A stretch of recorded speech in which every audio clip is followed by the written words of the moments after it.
मुखं करोति वाचालं यते गिरिं यत्कृपातमहं वन्दे श्रीगुरुं दीनतारणं श्रीगुरु परमानंद प्रेमानंद फलप्रदा व्रजानंद प्रदानंद सेवयां मां नियोजय। नमो ओं विष्णुपादाय कृष्णप्रेष्ठाय भूतले श्रीमते भक्तिवेदांत स्वामिनिति नामिने नमस्ते सारस्वते देवे गौरवाणी प्रचारिणे निर्विशेष शून्यवादी पाश्चात्य देशतारिणे श्री कृष्ण चैतन्य प्रभो नित्यानंद श्री अद्वैत गदाधर श्रीवासादि गौर भक्त वृंद हरे कृष्ण कृष्ण कृष्ण हरे हरे हरे राम राम राम हरे हरे। பகவத்கீதை வேத இலக்கியங்களின் சாரம். நாம் அனைவரும் பள்ளிக்கூடங்களில் படித்த காலங்களில் கட்டுரைகளை எழுதியிருப்போம். அதில் நமக்கு அனுபவம் உண்டு. இந்த கட்டுரைகளில் முடிவுரைகளையும் நாம் எழுதியிருப்போம். அதுபோல மொத்த வேத இலக்கியங்களையும் கட்டுரையாக எழுதினால் அதற்கு பகவத்கீதை தான் முடிவுரை. பகவத்கீதை தான் அனைத்து வேத இலக்கியங்களின் சாரம். இந்த பகவத்கீதைக்கு கீதோபனிஷத் என்றும் பெயர். உபனிஷத்துகளின் வரிசையிலையும் இந்த பகவத்கீதையை நாம நிறுத்தலாம். இது மகாபாரதத்திலிருந்து எடுக்கப்பட்ட ஒரு பகுதி, மகாபாரதத்தோட அங்கம். இந்த மகாபாரதம் இதிகாசங்கள்ல ஒன்று.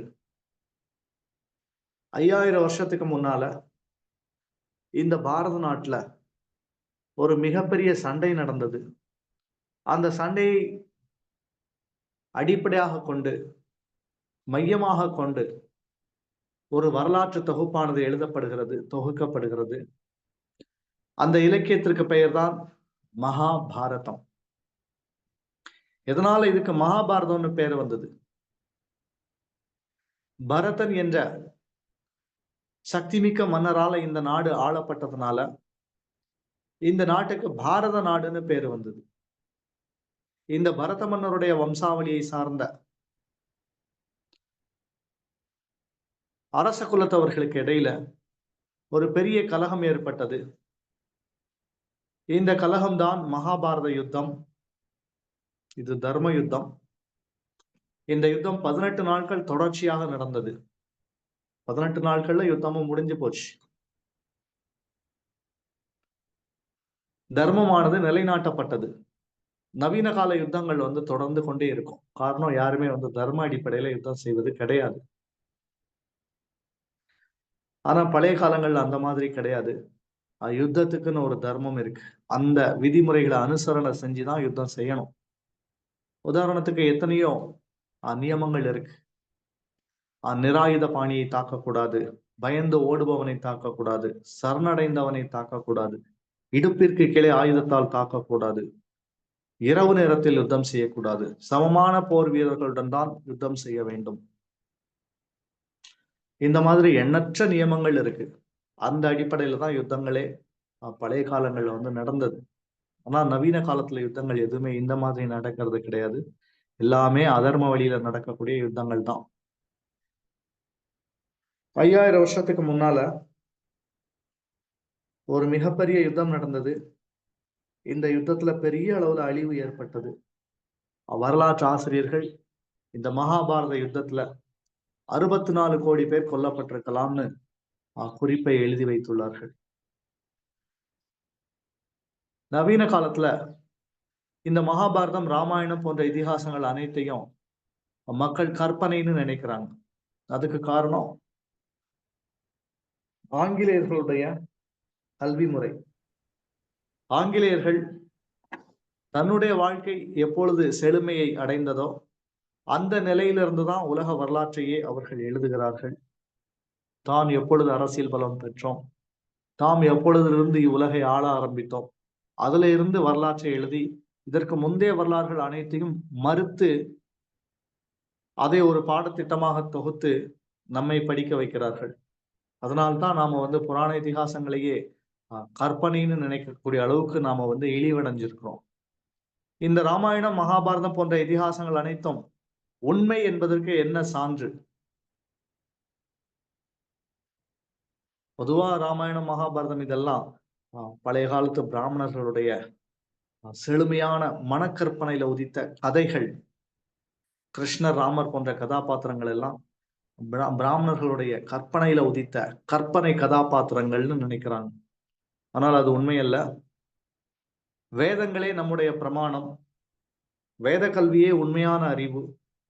இந்த வேதங்கள்ல கற்று தேர்ந்த நவீன யுகத்தின் ஆச்சாரியர்களான ராமானுஜாச்சாரியார், சங்கராச்சாரியார், மதுவாச்சாரியார் போன்ற வேதத்தில் நிபுணத்துவம் பெற்ற மிகச்சிறந்த அதிகாரிகளான அவர்களால் இந்த புராண இதிகாசங்கள் என்பது வரலாற்று உண்மைகளாக அங்கீகரிக்கப்படுகிறது. ஆகவேதான் நாம இந்த மகாபாரதம், ராமாயணம் போன்ற இதிகாசங்களை வரலாறாக படிக்கிறோம். இந்த மகாபாரதம் 5000 வருஷத்துக்கு முன்னால நடந்தது. 18 நாட்களே இந்த யுத்தம் முடிஞ்சு போச்சு. அதுதான் தர்மம். இந்த யுத்தம் நடக்கிறதுக்கு கொஞ்ச நேரத்துக்கு முன்னால இந்த பகவத்கீதையானது உபதேசிக்கப்படுகிறது. பழைய காலத்துல சண்டை போடணும்னா கூட ஒரு இடத்தை தேர்ந்தெடுப்பார்கள், ஒரு நாளை தேர்ந்தெடுப்பார்கள். அந்த அடிப்படையில பாண்டவர்களுடைய உரிமையான இந்திரபிரஸ்தம் துரியோதனாதி சகோதரர்களால திருப்பி தரப்படாத காரணத்தால 5 கிராமங்களையாவது எங்களுக்கு கொடுங்க. நாங்க பிறப்பால சத்திரியர்கள். நாங்க பிறப்பால க்ஷத்திரியர்களா இருக்கிறதுனால சத்திரியர்கள் என்றாலே ஆட்சிதான் செய்யணும். நாங்க வைசியர்கள் போலவோ சூத்திரர்கள் போலவோ வாழ முடியாது. வர்ணாசிரம கொள்கைகளின்படி க்ஷத்திரியர்கள் நாடாளணும்.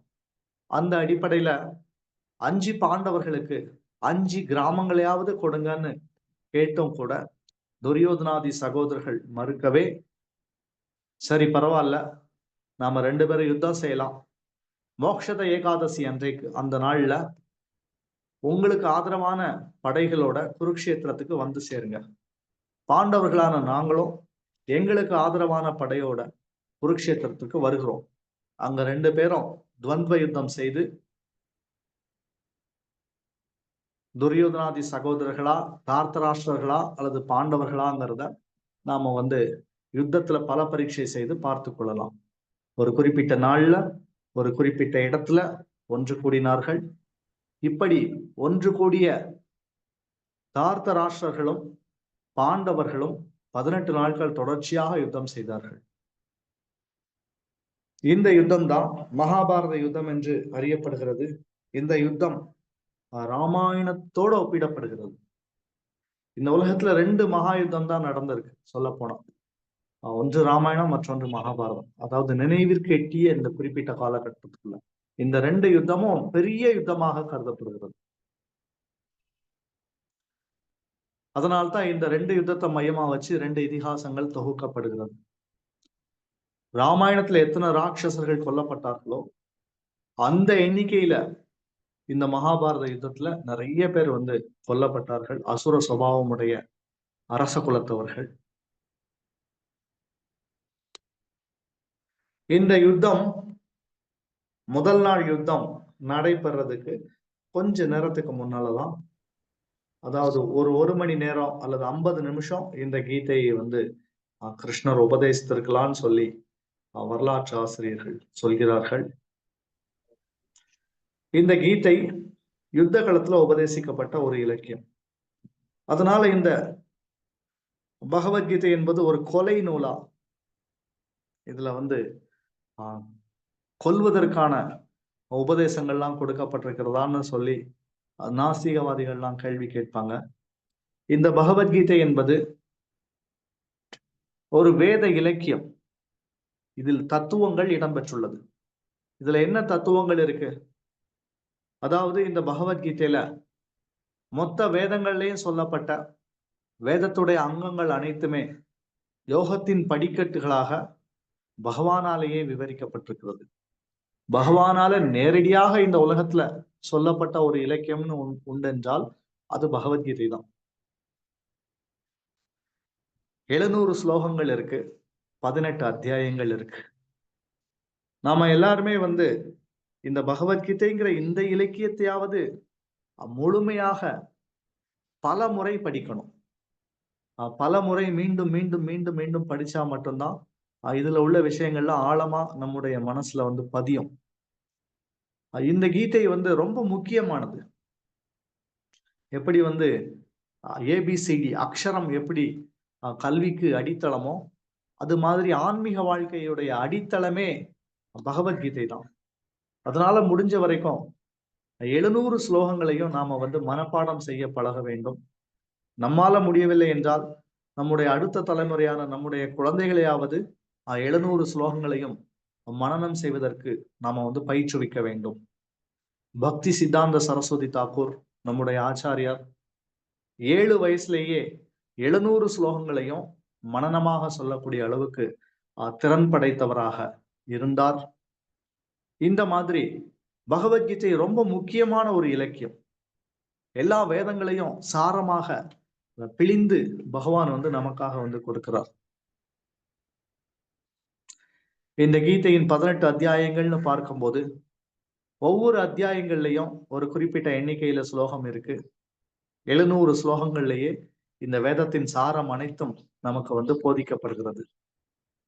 முதல் அத்தியாயம் அர்ஜுன விஷாத யோகம், அடுத்து சாங்கிய யோகம், கர்ம யோகம், ஞான யோகம், சந்நியாச யோகம், தியான யோகம், ஞான விஞ்ஞான யோகம், அக்ஷர பிரம்ம யோகம், ராஜவித்யா ராஜகுஹ்ய யோகம், விபூதி யோகம், விஸ்வரூப தரிசன யோகம், பக்தி யோகம், க்ஷேத்திர க்ஷேத்திரஜ்ஞ விபாக யோகம், குணத்ரய விபாக யோகம், புருஷோத்தம யோகம், தெய்வ அசுர சம்பத் விபாக யோகம், ஸ்ரத்தாத்ரய விபாக யோகம், மோக்ஷ சந்நியாச யோகம். இந்த மாதிரி 18 அத்தியாயங்கள் கிருஷ்ணரால பேசப்படுகிறது.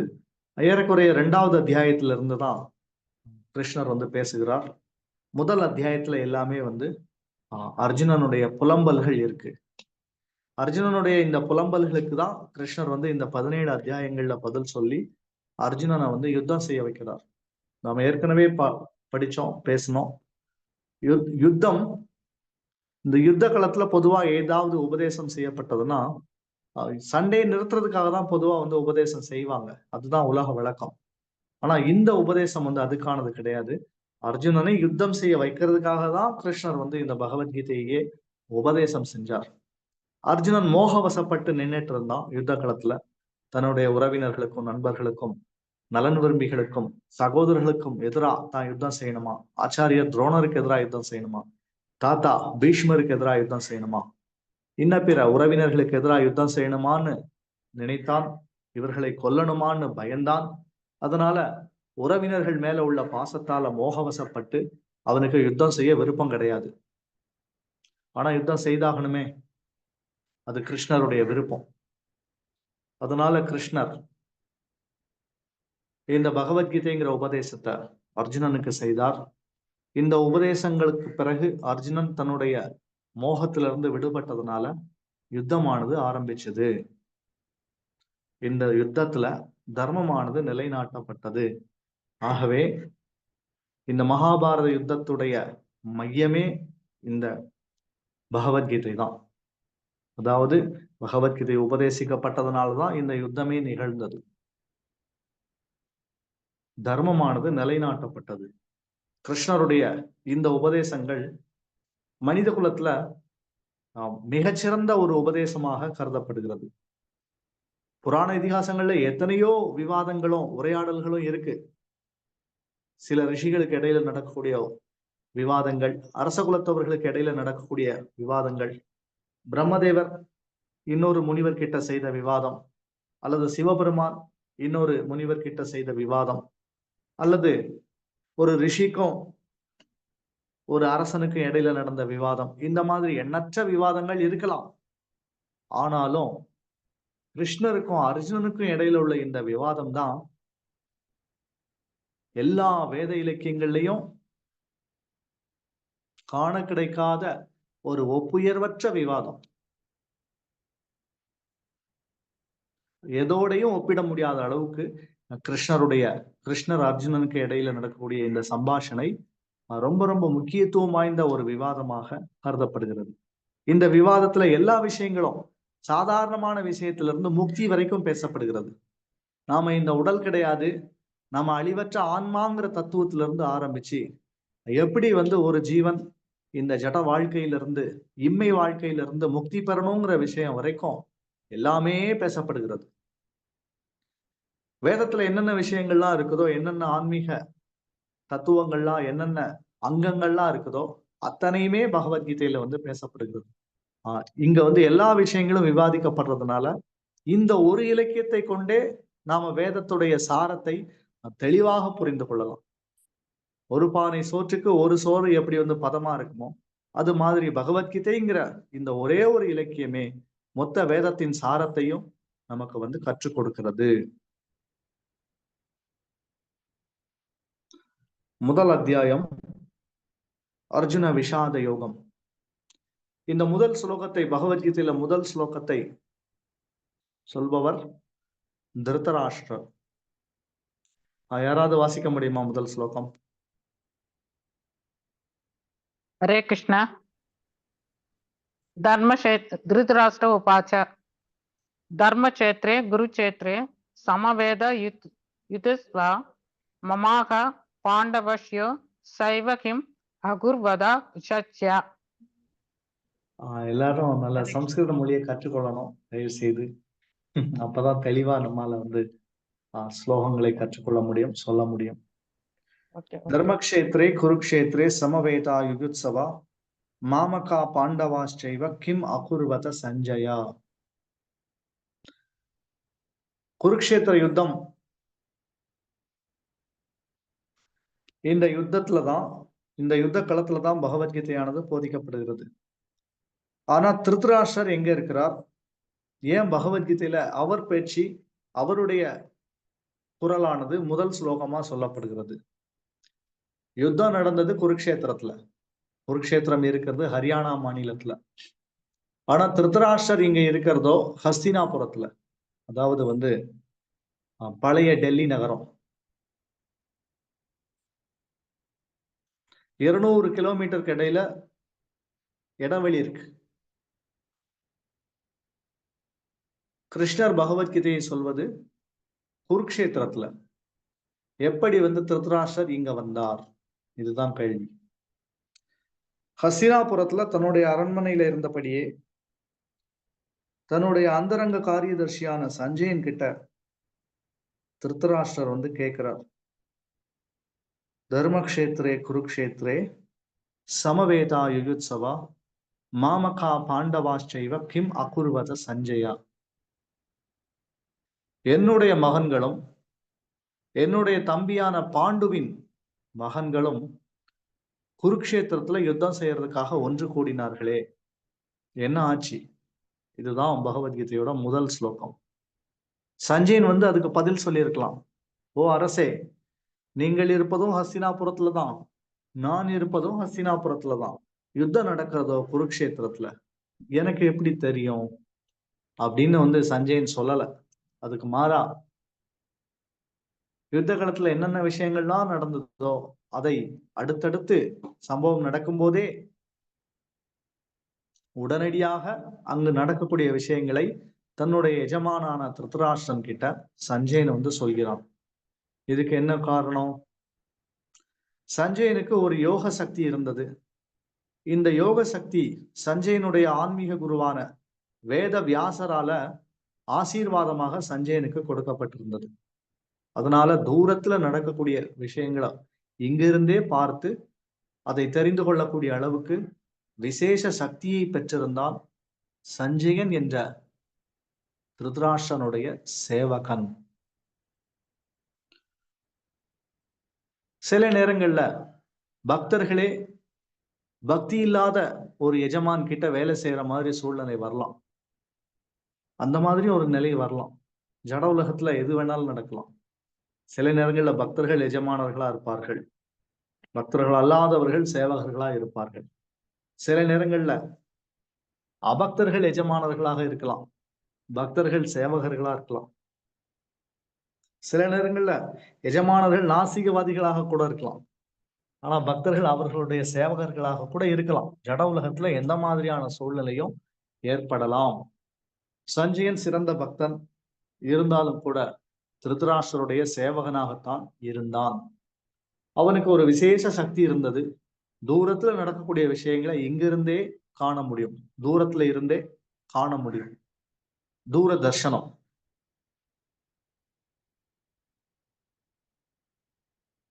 நவீன காலத்துல கூட நவீன விஞ்ஞான உபகரணங்கள் மூலமா நமக்கு தூரத்துல இருக்கக்கூடிய நபரை தொடர்பு கொள்ள முடிகிறது. தூரத்துல நடக்கக்கூடிய காட்சிகளை காண முடிகிறது. இது எல்லாம் உண்மையிலேயே ஆச்சரியப்படத்தக்க ஒரு விஷயம்தான்.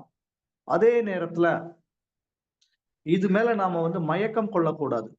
நவீன காலத்துல இப்பொழுது நாம உபன்யாசம் வழங்கக்கூடிய இந்த வகையான ஒரு நவீன உபகரணம் கூட ஒரு வகையான யோக சித்தியை போன்றதுதான். ஆனா பழைய யுகத்துல இதெல்லாம் அவ்வளவு எளிமையா கிடைக்கக்கூடிய ஒன்று கிடையாது. தவ வலிமையால பன்னெடுங்காலமாக வனத்துல தவ வாழ்க்கை வாழ்ந்து தவம் செய்ததுக்கு அப்புறம்தான் இந்த மாதிரியான குறிப்பிட்ட யோக சித்தியை ஒரு நபரால அடைய முடியும். இன்னும் சொல்ல போனா பழைய யுகங்கள்ல சத்திய திரேதா துவாபர யுகங்கள்ல மிகச்சிறந்த முனிவர்களுக்கும் யோகிகளுக்குமே கிடைக்காத ஒரு அதி அற்புதமான யோக சித்தியானது நவீன கால விஞ்ஞான உபகரணங்கள் மூலமா நமக்கு கிடைச்சது. ஒரு வகையில நாம அதிர்ஷ்டசாலின்னு கூட சொல்லலாம். அதனால்தான் இன்னைக்கு நாம தொலை தூரத்துல இருந்தபடியே உபன்யாசங்களை கேட்கிறோம். உபன்யாசம் கொடுக்கக்கூடிய நபரை பார்க்கிறோம். உலகத்தோட வேறு வேறு மூலைகள்ல இருந்து கொண்டு நாம ஒரே நபருடைய உபன்யாசத்தையோ பேச்சையோ கேட்கக்கூடிய அளவுக்கு நமக்கு ஒரு வகையில இறைவன் அனுகூலம் செய்துள்ளார்.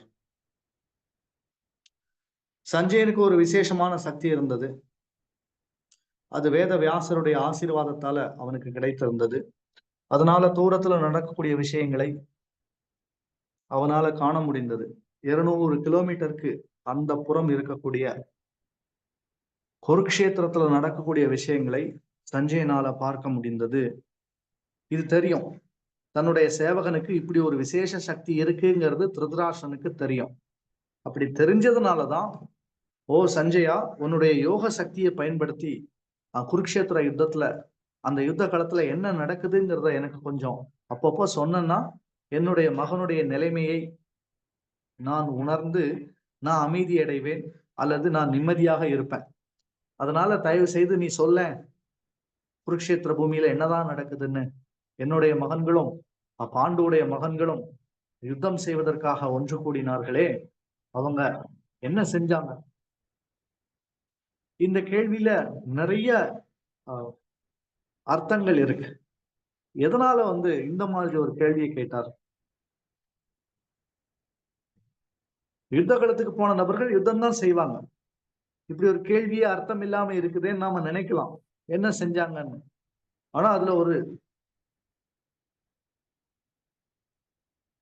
அதாவது திருதராஷ்டிரன் இங்க உள்ளொன்று வைத்து புறம் ஒன்று பேசக்கூடியவரா இருக்கார்.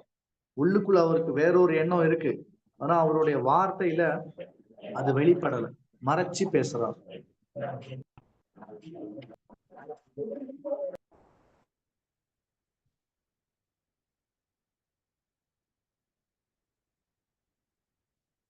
மாமகா பாண்டவாச்சைவ கிம் அகுர்வத சஞ்சயா.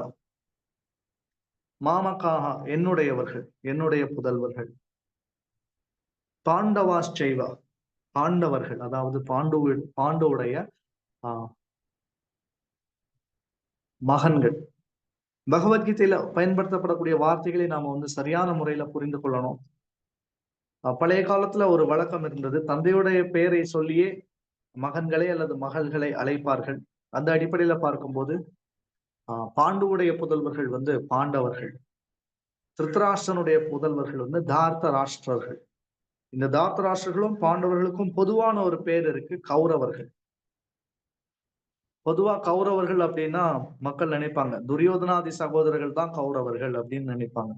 ஆனா அது உண்மை கிடையாது. கௌரவர்கள்ங்கிற வார்த்தை 2 பேருக்குமே பொருந்தும்.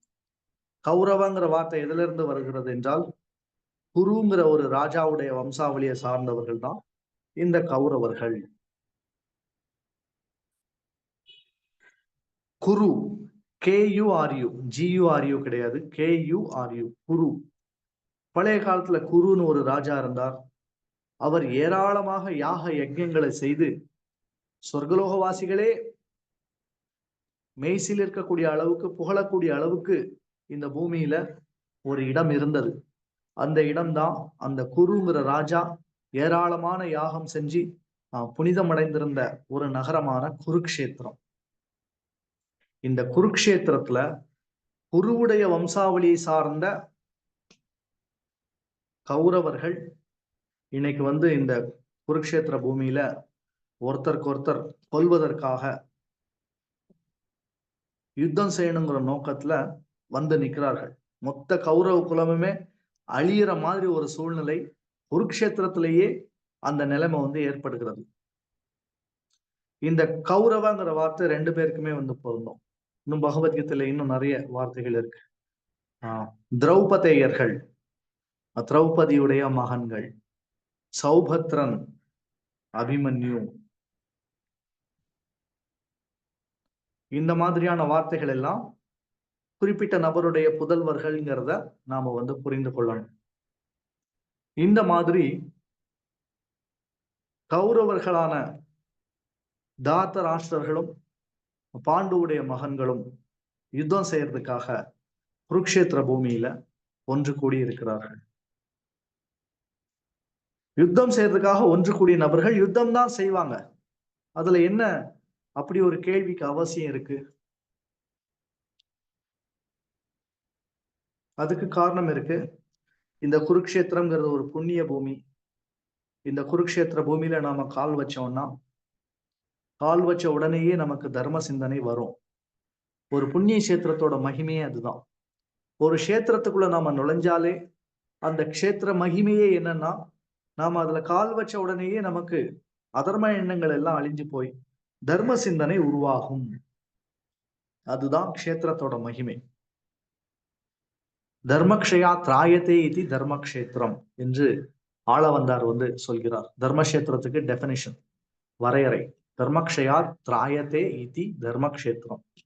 தர்மத்தை மங்காமல் பாதுகாக்கக்கூடிய இடம்தான் தர்மக்ஷேத்திரம், புண்ணிய கஷேத்திரம், புண்ணிய பூமி, புனித பூமி, தாமம், புண்ணிய நகரம் என்று கருதப்படுகிறது.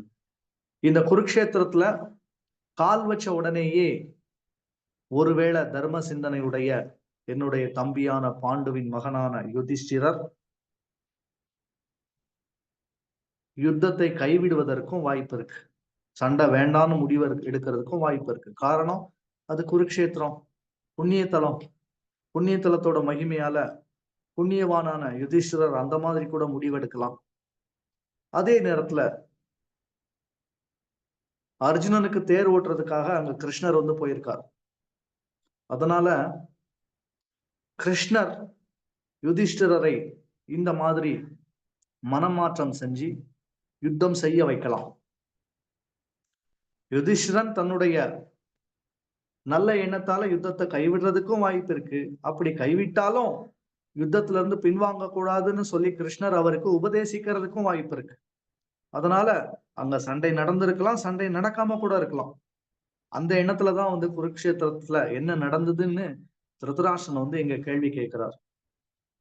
தர்மக்ஷேத்ரே குருக்ஷேத்ரே, தர்மக்ஷேத்திரமான குருக்ஷேத்திரம். இந்த க்ஷேத்திர மகிமையால ஒருவேளை யுத்தம் நடக்காம கூட போயிடலாம். எது எப்படி இருந்தாலும் கிருஷ்ணர் அங்க போயிருக்கிறதுனால சண்டை உத்தரவாதம் செய்யப்பட்ட ஒன்று.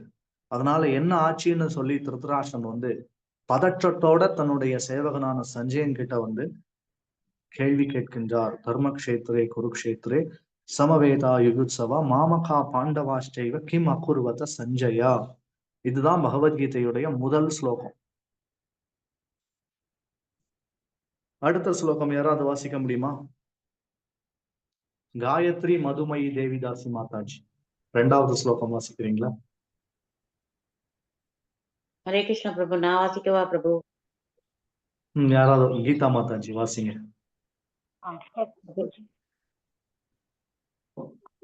ओम नमो भगवते वासुदेवाय। ओम नमो भगवते वासुदेवाय।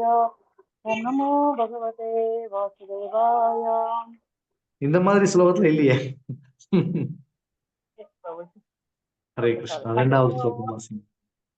संजय उवाच दृष्ट्वा तु पाण्डवानीकं व्यूढं दुर्योधनस्तथा आचार्यम् उपसङ्गम्य राजा वचनमब्रवीत्. Thank you, Prabhu. பிரஷீதாம் பாண்டுபுத்திராணாம் ஆச்சாரிய மகதீம் சமும் வியூடாம் துருபத புத்திரேன தவ சிஷ்யேன தீமதா. இந்த மாதிரி பகவத்கீதை அடுத்தடுத்த ஸ்லோகங்களாக போகுது. சஞ்சயன் பதில் என்ன சொல்கிறார்? வேற யாராவது திரும்ப அதே ஸ்லோகத்தை வாசிங்க. हरे कृष्ण प्रभु। கீதா மாதாஜி. பதம் 2. திருஷ்ட்வா பாண்டவானீகம் வ்யூடம் துர்யோதனஸ்ததா ஆச்சார்யம் உபசங்கம்ய ராஜா வசனம் அப்ரவீத். ஹரே கிருஷ்ணா. ஹரே கிருஷ்ணா. திருதராஷ்டிரனுடைய கேள்வி என்னன்னா, குருக்ஷேத்திரத்துல தன்னுடைய மகனுடைய நிலைமை என்ன, அதனால துரியோதனனை பத்தி தான் முதல்ல சொல்லணும்னு முடிவெடுத்தான் சஞ்சயன். அதனால அவனுடைய காட்சி, அவனுடைய பார்வை நேரா குருக்ஷேத்திரத்துல இருக்கக்கூடிய துரியோதனன் மேலதான் சஞ்சயனுடைய முதல் பார்வை விழுது. மத்த யார பத்தி சொல்லியிருக்கலாம், கிருஷ்ணர் அங்க என்ன செய்யறார், அர்ஜுனன் என்ன செஞ்சிட்டு இருக்கிறான்னு சொல்லியிருக்கலாம், அல்லது மற்ற பாண்டவர்கள் என்ன செய்யறார்கள்னு சொல்லியிருக்கலாம். ஆனா திருதராஷ்டிரனுடைய கேள்வியிலிருந்தே சஞ்சயனால புரிந்து கொள்ள முடிந்தது துரியோதனனுடைய நிலைமை என்ன, துரியோதனனுடைய கதி என்ன, துரியோதனனுக்கு என்ன ஆச்சு, துரியோதனன் யுத்த காலத்துல க்ஷேமமா இருக்கானா, இதுதான் திருதராஷ்டிரனுடைய எண்ணம். அதனாலதான் எடுப்பிலேயே சஞ்சயனுடைய பார்வை குருக்ஷேத்திரத்துல இருக்கக்கூடிய திருதராஷ்டிரனுடைய மகனான துரியோதனன் மேல பார்வை போய் விழுது. துரியோதனன் என்ன செய்யறாங்கிறத முதல்ல சொல்லி ஆகணும். திருஷ்டுவா தூ பாண்டவானீகம் வியூடம் துரியோதனஸ்ததா ஆச்சாரிய உபசங்கம்ய ராஜா வச்சனம் அப்ரவீத். ராஜான்னு சொல்றாரு யார? துரியோதனன். யுத்தம் நடக்கல, இன்னும் யுத்தத்துல யார் ஜெயிச்சான்னு தெரியாது. ஆனா திருதராஷ்டிரனை மகிழ்விக்கிறதுக்காக சஞ்சயன் மன்னர் துரியோதனர். சில நேரங்கள் அரசியல்வாதிகள் தேர்தலை ஜெயிக்கிறதுக்கு முன்னாலேயே போஸ்டர்லாம் அடிச்சு ஒட்டுவாங்க, தான் வெற்றி பெற்ற மாதிரி, வெற்றி வேட்பாளர் அப்படின்லாம் சொல்லுவாங்க. அங்க இன்னும் தேர்தலே நடக்கல, அதுக்குள்ள எப்படி வெற்றி வேட்பாளரை முடிவு செய்ய முடியும்? இந்த மாதிரிதான் திருதராஷ்டிரனை சந்தோஷப்படுத்துறதுக்காக சஞ்சயன் மன்னர் துரியோதனர் அங்க என்ன செய்யறாரு, பாண்டவர்களுடைய படையையும் தன்னுடைய படையையும் ஒப்பிட்டு படைபலத்தை உணர்ந்து இந்த வியூகங்களை எல்லாம் கவனித்து 2 படைகளுடைய வலிமையை தன்னுடைய ஆச்சாரியரான, தனக்கு சாதகமாக யுத்தம் செய்யறதுக்காக வந்திருக்கக்கூடிய துரோணாச்சாரியார் கிட்ட இந்த 2 படைகளுடைய பலத்தை சொல்வதற்காக அவரை அணுகி செல்கின்றான் துரியோதனன். துரியோதனன் என்ன செய்கிறான், 2 படைகளோட பலத்தையும் பார்த்து அதை ஒப்பிட்டு தன்னுடைய ஆச்சாரியரான துரோணர் கிட்ட 2 படைகளோட வலிமையை பத்தி பேச போறான். இதுதான் சஞ்சயன் குருக்ஷேத்திரத்துல பார்த்த முதல் காட்சி. இத தன்னுடைய எஜமானான திருதராஷ்டிரன் கிட்ட சொல்கின்றான். திருஷ்டுவாது பாண்டவானீகம் வியூடம் துரியோதனஸ்ததா ஆச்சாரிய உபசங்கம்ய ஆச்சாரியருக்கு பக்கத்துல போய் என்ன சொல்கிறான், ராஜா வச்சனம் அப்ரவீத் சொல்கிறான். இந்த 2 படைகளோட பலத்தை ஒப்பிட்டு பேச போறான். யாராவது அடுத்த ஸ்லோகத்தை வாசிக்கிறீங்களா? விஜயலட்சுமி மாதாஜி. கீதா மாதாஜி.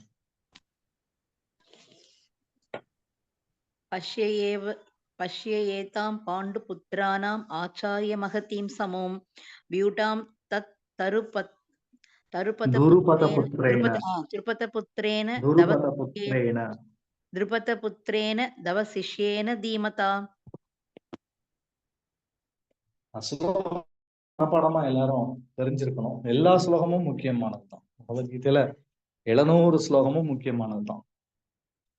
அதனால தெளிவான முறையில வாசிச்சு அதை மனனம் செய்யணும் பக்தர்கள்.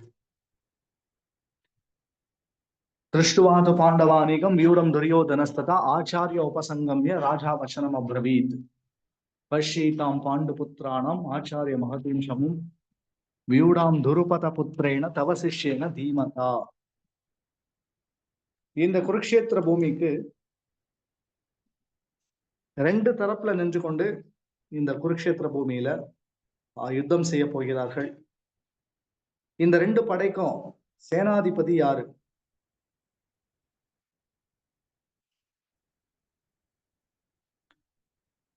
பாண்டவர்கள் தரப்புல சேனாதிபதியாக தளபதியாக செயல்பட போறது துருபதனுடைய மகனான திருஷ்டத்யும்னன். அவன் தான் பாண்டவர்களுடைய படைய அணிவகுத்து இராணுவ தளபதியாக இருந்து குருக்ஷேத்திர பூமிக்கு எல்லாரையும் கூட்டிட்டு வந்தது. அந்த பொறுப்பை ஏற்றிருந்தது துருபதனுடைய மகனான திருஷ்டத்யும்னன். ஆனா இந்த பக்கம் தார்த்தராஷ்டிரர்கள் தரப்புல இந்த சேனையை யுத்த களத்துக்கு அழைத்து கொண்டு வந்தது படை தளபதி பீஷ்மர். இந்த 2 படையிலையும் யார் யாரு யுத்தம் செய்ய போறாங்க? இந்த 2 படையோட பலம் என்ன? இதுதான் அடுத்தடுத்து வரக்கூடிய ஸ்லோகங்கள்ல துரியோதனனால சொல்லப்படுகிறது. இந்த 2 படையிலையுமே சக்தி மிக்க போர் வீரர்கள் இருக்கிறார்கள். ஓ ஆச்சாரியரே, துரோணரே, பாருங்க பாண்டவர்களுடைய சக்தி மிக்க படையை நீங்க பாருங்க. இந்த படைக்கு தளபதி யாரு தெரியுமா? உங்களுடைய சீடன் தான். யாரு? திருஷ்டத்யும்னன். அதாவது பாஞ்சால தேசத்துடைய அரசனான துருபதன் துரோணாச்சாரியரை கொல்லணுங்கிற நோக்கத்துக்காகவே ஒரு பெரிய யாகத்தை செஞ்சு அந்த யாகத்திலிருந்து ஒரு புதல்வனை பெற்றான். அந்த புதல்வன் தான் திருஷ்டத்யும்னன். அதுக்கப்புறம் துருபதனுக்கும் துரோணருக்கும் இடையில உள்ள இந்த பகைமை உணர்ச்சி மறைஞ்சு போகவே இந்த துரோணாச்சாரியர் கிட்ட போயே அந்த திருஷ்டத்யும்னனை மாணவனாக ஏற்றுக்கொள்ள சொல்லி துருபதன் கேட்டுக்கொள்கிறார். அந்த அடிப்படையில பழைய பகைமை உணர்ச்சியை மறந்து துரோணாச்சாரியரும் பிராமணனுக்கே உண்டான பெருந்தன்மையில தன்னை கொல்லணுங்கிற நோக்கத்துக்காக இந்த உலகத்துல யாகத்தில பிறந்த திருஷ்டத்யும்னனுக்கே ஆச்சாரியராக மாறி வெல்வித்தைய கற்றுக் கொடுக்கிறார். பாருங்க அவன் எவ்வளவு பெரிய புத்திசாலியா இருக்கணும். உங்களை கொல்றதுக்காகவே இந்த உலகத்துல பிறந்தது மட்டும் இல்ல, உங்ககிட்டயே அவன் தனுர் வித்தையை கற்றுக்கொண்டதுதான் ரொம்ப ஆச்சரியம். அதனால்தான் புத்திசாலி சீடன் தீமதா. துருபதன் இந்த திருஷ்டத்யும்னனை பெற்றெடுத்தது யாகத்து மூலமா உங்களை கொல்றதுக்காக தான். ஆனா பாருங்க அவன் உங்ககிட்டயே சீடனா மாறி வில்வித்தையை கற்றிருக்கிறது தான் அவனுடைய புத்திசாலித்தனம். அந்த புத்திசாலியான சீடன் இன்னைக்கு செஞ்ச காரியத்தை நீங்க பாத்தீங்களா? மொத்த பாண்டவ சேனைக்கும் தளபதியாக இருந்து இந்த குருக்ஷேத்திர பூமிக்கு எல்லாரையும் கூட்டிட்டு இங்க நிறுத்தி இருக்கிறான் உங்களுடைய புத்திசாலி சீடன் திருஷ்டத்யும்னன். அடுத்த ஸ்லோகம் யாராவது வாசிக்கிறீங்களா? 4வது ஸ்லோகம். நான் வாசிக்கிறேன் பிரபு. ஹரே கிருஷ்ணா. அத்ர சூரா மகேஷ்வாசா பீமார்ஜுன சமாயுதி யுயுதானோ விராடश्च த்ருபதश्च மகாரதः. அத்ர சூரா மகேஷ்வாசா பீமார்ஜுன சமாயுதி யுயுதானோ விராடश्च த்ருபதश्च மகாரத. பழைய காலத்துல சக்தி மிக்க போர் வீரர்கள் அவர்களுடைய தகுதிக்கும் திறமைக்கும் ஏற்ற மாதிரி வகைப்படுத்தப்படுகிறார்கள். அதீரதா, மகாரதா, அர்த்தரதா. அதீரதா என்றால் ஒரு நபரை சமாளிக்கக்கூடிய திறமை இருந்ததுன்னா அவருக்கு அதீரதான்னு சொல்லுவாங்க. அர்த்தரதா என்றால் ஒரு நபர் பல நபர்களை, ஒரு 10 அல்லது 20 நபர்களை வரைக்கும் சமாளிக்க முடியும். ஆனால் மகாரத என்றால் ஒரு நபரால 10,000 போர் வீரர்களை தனித்து நின்று களம் காண முடியும். இதெல்லாம் சாத்தியமா? ஒரே நபர் எப்படி 10,000 பேரோட யுத்தம் செய்ய முடியும்? அதுவும் மகாரதா. ரதா என்ற வார்த்தையை ரொம்ப கவனிக்கணும். தன்னுடைய ரதத்துல நின்று கொண்டே அல்லது அமர்ந்து கொண்டே 10,000 போர் வீரர்களை ஒரே நேரத்துல எதிர்கொள்ள முடியும். அந்த அளவுக்கு தனுர்வித்தையில தேர்ச்சி பெற்ற நபர்களாக பழைய காலத்துல அரச குலத்தவர்கள் இருந்தார்கள். பொதுவா வீரன்கிற வார்த்தைக்கு அதுதான் அர்த்தம். எண்ணிக்கையில அதிகப்படியான நபர்களை சமாளிக்கக்கூடிய திறன் பெற்றிருக்கணும். ஒரு நபர் ஒரே நபரை சமாளிக்கக்கூடிய திறமை இருந்ததுன்னா அது அந்த அளவுக்கு பாராட்டத்தக்க ஒன்று கிடையாது. ஒரு நபர் பல்லாயிரக்கணக்கான போர் வீரர்களை ஒரே நேரத்தில் சமாளிக்கக்கூடிய திறன் படைத்தவரா இருக்கணும். அதுதான் ஒரு ஒரு க்ஷத்திரியனுக்கே, ஒரு அரச குலத்தவனுக்கே அதுதான் அழகு. இந்த மாதிரி பழைய யுகத்துல, துவாபர யுகத்துல அரச குலத்தவர்கள்லாம் இவ்வளவு சக்தி மிக்கவர்களாக இருந்தார்கள். இன்னும் பார்க்கலாம், மகாபாரதத்துல 10,000 யானையுடைய பலத்தை பெற்றிருக்கக்கூடிய அரச குலத்தவர்கள்லாம் இருந்தார்கள். நீங்க மகாபாரதத்துல பார்க்கலாம், திருதராஷ்டிரன், கீச்சகன், பீமசேனன், ஹிடிம்பன், இவங்க எல்லாருமே ஏறக்குறைய 10,000 யானையுடைய பலம் உடையவர்கள் தான். அது மட்டும் இல்ல, மிகச்சிறந்த வில்வித்தை வீரர்களும் இருந்தார்கள். இவர்கள் எல்லாருமே ஏறக்குறைய மகாரதர்களாக அறியப்படுகிறார்கள். 10,000 பேரோட ஒரே நேரத்துல சண்டை போட முடியும். அதாவது ஆயிரக்கணக்கான நபர்களோட ஒரே நேரத்துல சண்டை போட முடியும். நவீன காலத்துல கூட இதுக்கு உதாரணம் இருக்கு. சத்ரபதி சிவாஜியுடைய ஒரு படை தளபதி 800 பேரோட ஒரே நேரத்துல சண்டை போடக்கூடிய அளவுக்கு திறன் படைத்தவரா இருந்தார். ஆனா பழைய யுகத்துல தனுர் வித்தையில நல்ல முறையில தேர்ச்சி பெற்ற அரச குலத்தவர்கள் ஆயிரக்கணக்கான நபர்களோட ஒரே நேரத்துல யுத்தம் செய்யக்கூடிய அளவுக்கு திறன் பெற்றவர்களாக இருந்தார்கள். அதிரதா, அர்த்தரதா, மகாரதா என்ற பெயர்ல இந்த 2 படைகளோட பலத்தை தன்னுடைய ஆச்சாரியர் கிட்ட எடுத்து சொல்கின்றான் துரியோதனன். அத்ர சூரா மகேஸ்வாசா பீமார்ஜுன சமாயுதி யுயுதானோ விராடச்ச துருபதச்ச மகாரதா. ஓ துரோணாச்சாரியரே, பீமன் அர்ஜுனன் மட்டும்தான் அந்த பக்கம் மகாரதர்கள்னு நாம தவறான முறையில புரிந்து கொள்ள கூடாது. பீமனுக்கும் அர்ஜுனனுக்கும் சமமாகவும் இன்னும் எண்ணற்ற போர் வீரர்கள் அந்த படையிலேயே மகாரதர்கள் இன்னும் நிறைய பேர் இருக்காங்க. அதை நாம கவனத்துல கொள்ள வேண்டும். யுயுதானன், விராடன், துருபதன். விராடன் நமக்கு நல்லா தெரியும், விராட தேசத்தோட அரசர். துருபதன் பாஞ்சால தேசத்துடைய அரசர், பாஞ்சாலியுடைய தந்தை, திருஷ்டத்யும்னனுடைய தந்தை. இன்னும் பற்பல போர் வீரர்கள் இருக்கிறார்கள். யாராவது 5, 6, 7 3 ஸ்லோகம் 7 இந்த 3 ஸ்லோகத்தை சேர்த்து வாசிக்க முடியுமா? ஹரே கிருஷ்ணா, நான் படிக்கிறேன் பிரபுஜி. ஹரே கிருஷ்ணா.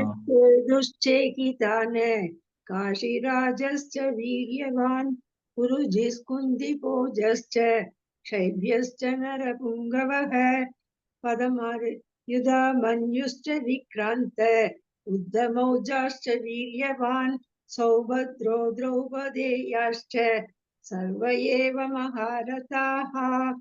பதம் 7. அஸ்மாகம் து விசிஷ்டாயே தான் நிபோதத்விஜோத்தம தம நாயகா மம சைன்யஸ்ய சம்ஜார்த்தம் தான் பிரவீமிதே. ஹரே கிருஷ்ணா. ஹரே கிருஷ்ணா. ஹரே கிருஷ்ணா. யுயுதானோ விராடச்ச துருபதச்ச மகாரத திருஷ்டகேதுச்சேகிதானः காசிராஜஸ்ச வீரியவான் புருஜித் குந்திபோச்சஸ்ச சைப்யஸ்ச நரபுங்கவ யுதாமன்யுஷ்ச விக்ராந்த உத்தமோஜாஸ்ச வீரியவான் சௌபத்ரோ திரௌபதேயாஸ்ச சர்வ ஏவ மகாரதாः. இவ்வளவு பேரு பாண்டவர்கள் தரப்புல யுத்தம் செய்ய போற மகாரதர்கள். இவங்கெல்லாம் சாதாரணமான நபர்கள் கிடையாது, நரபுங்கவர்கள். மனித சமுதாயத்திலேயே சிறந்த நாயகர்கள், ஹீரோ, போர் வீரர்கள். இவங்களால வந்து அசாதாரணமான செயல்களை செய்ய முடியும். பல்லாயிரக்கணக்கான போர் வீரர்களை தனித்து நின்று களம் காண முடியும், யுத்தம் செய்ய முடியும். அந்த அளவுக்கு பீமன் அர்ஜுனன் மட்டும்தான் நம்ம அந்த தரப்புல சக்தி மிக்கவர்கள்னு நினைக்க கூடாது. பெரிய பெரிய போர் வீரர்கள்லாம், மகாரதர்கள்லாம் அந்த பக்கம் யுத்தம் செய்ய போகிறார்கள். யுகிதானன், விராடன், துருபதன், துஷ்டகேது, சேகிதானன், காசியுடைய அரசன், குருஜித், குந்தி போஜன், குந்தியுடைய தந்தை, அடுத்து யுதாமன்யு, உத்தமோஜன், அபிமன்யு. அது மட்டும் இல்ல, இங்க சிறுவர்கள் ஒரு 5 பேர் அங்க எங்கேயும் போயிட்டு இருக்காங்கல்ல, திரௌபதியுடைய மகன்கள். இவர்களும் எவ்வளவு தைரியமா யுத்த களத்தை எதிர்கொள்வதற்காக வந்திருக்கிறார்கள் அப்படின்னு வந்து துரியோதனன் வந்து இங்க பேசுகிறான். இங்க வந்து ஒரு வார்த்தை இருக்கு, திரௌபதேயா, திரௌபதேயர்கள். திரௌபதியுடைய மகன்கள் வந்து சிறுவர்கள், அவங்க யுத்தம் செய்யறதுக்காக வரல. அதுக்கு மாறா யுத்த களத்துல தன்னுடைய தந்தைமார்களுக்கு தகவல்கள் சொல்வதற்கும் ஆயுதங்களை எடுத்து கொடுப்பதற்கும் வந்த நபர்கள்.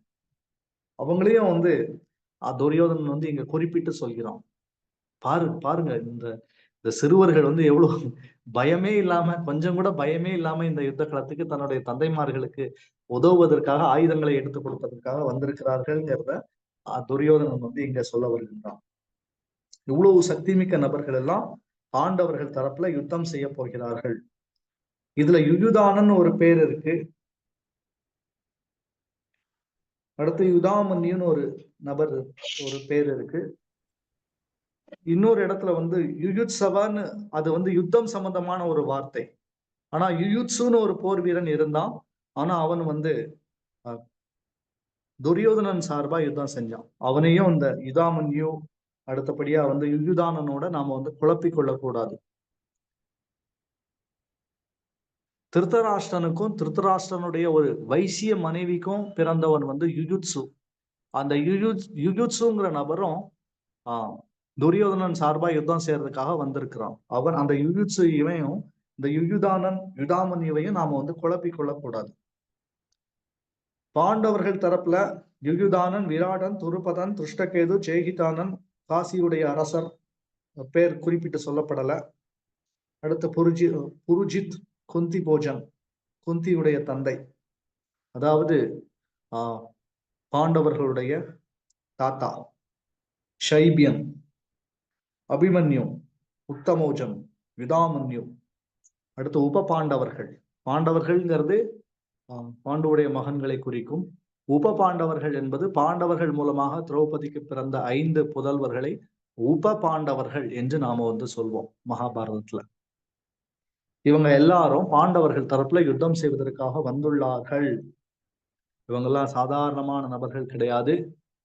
உலகின் சிறந்த போர் வீரர்கள். உலகத்தோட வெவ்வேறு மூலைகள்ல இருந்து இவர்கள் எல்லாம் யுத்தம் செய்வதற்காக வந்துள்ளார்கள்.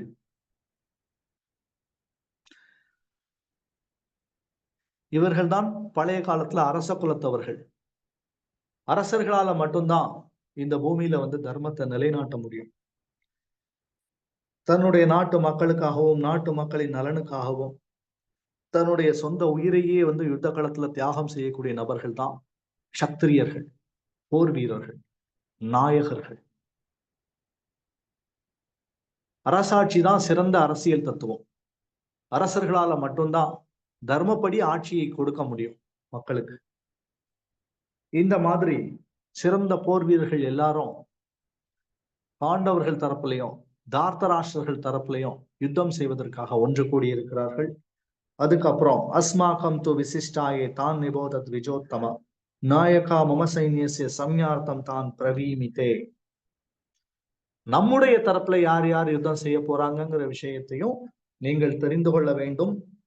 ஓ பிராமணரே, பிராமண சிரேஷ்டரே, த்விஜோத்தமரே, பிராமணர்களில் உத்தமரே, துரோணாச்சாரியரே, இதெல்லாம் இவர்கள் எல்லாரும் பாண்டவர்கள் தரப்புல யுத்தம் செய்யறதுக்காக ஒன்று கூடிய மகாரதர்கள்.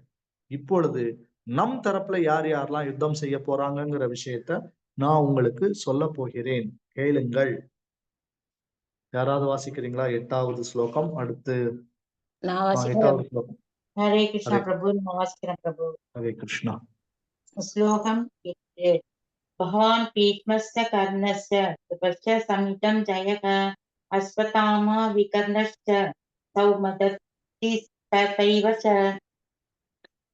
பவான் பீஷ்மश्च கர்ணश्च கிருபश्च சமிதிஞ்சயः அஸ்வத்தாமா விகர்ணश्च சௌமதத்திஸ்ததைவ ச. இவ்வளவு பேர் வந்து நம்ம தரப்புல யுத்தம் செய்ய போகிறார்கள். பவான் துரோணாச்சாரியரான தாங்கள், பவான்கிற ஒரு வார்த்தை இருக்கு. இது சம்ஸ்கிருதத்துல ரொம்ப முக்கியமான வார்த்தை. ஒருவரை மரியாதைக்குரிய ஒரு நபரை இந்த மாதிரி தான் அழைக்கணும். பவான், நீங்கள். அதாவது துரோணாச்சாரியராகிய தாங்கள் என்னுடைய தரப்புல தான் யுத்தம் செய்ய போகிறீர்கள். அடுத்து துரோணாச்சாரியர், அடுத்து பீஷ்மர். பாண்டவர்களுக்கும் தார்த்தராஷ்டிரருக்கும் 2 பேருக்குமே தாத்தா வந்து இவர்.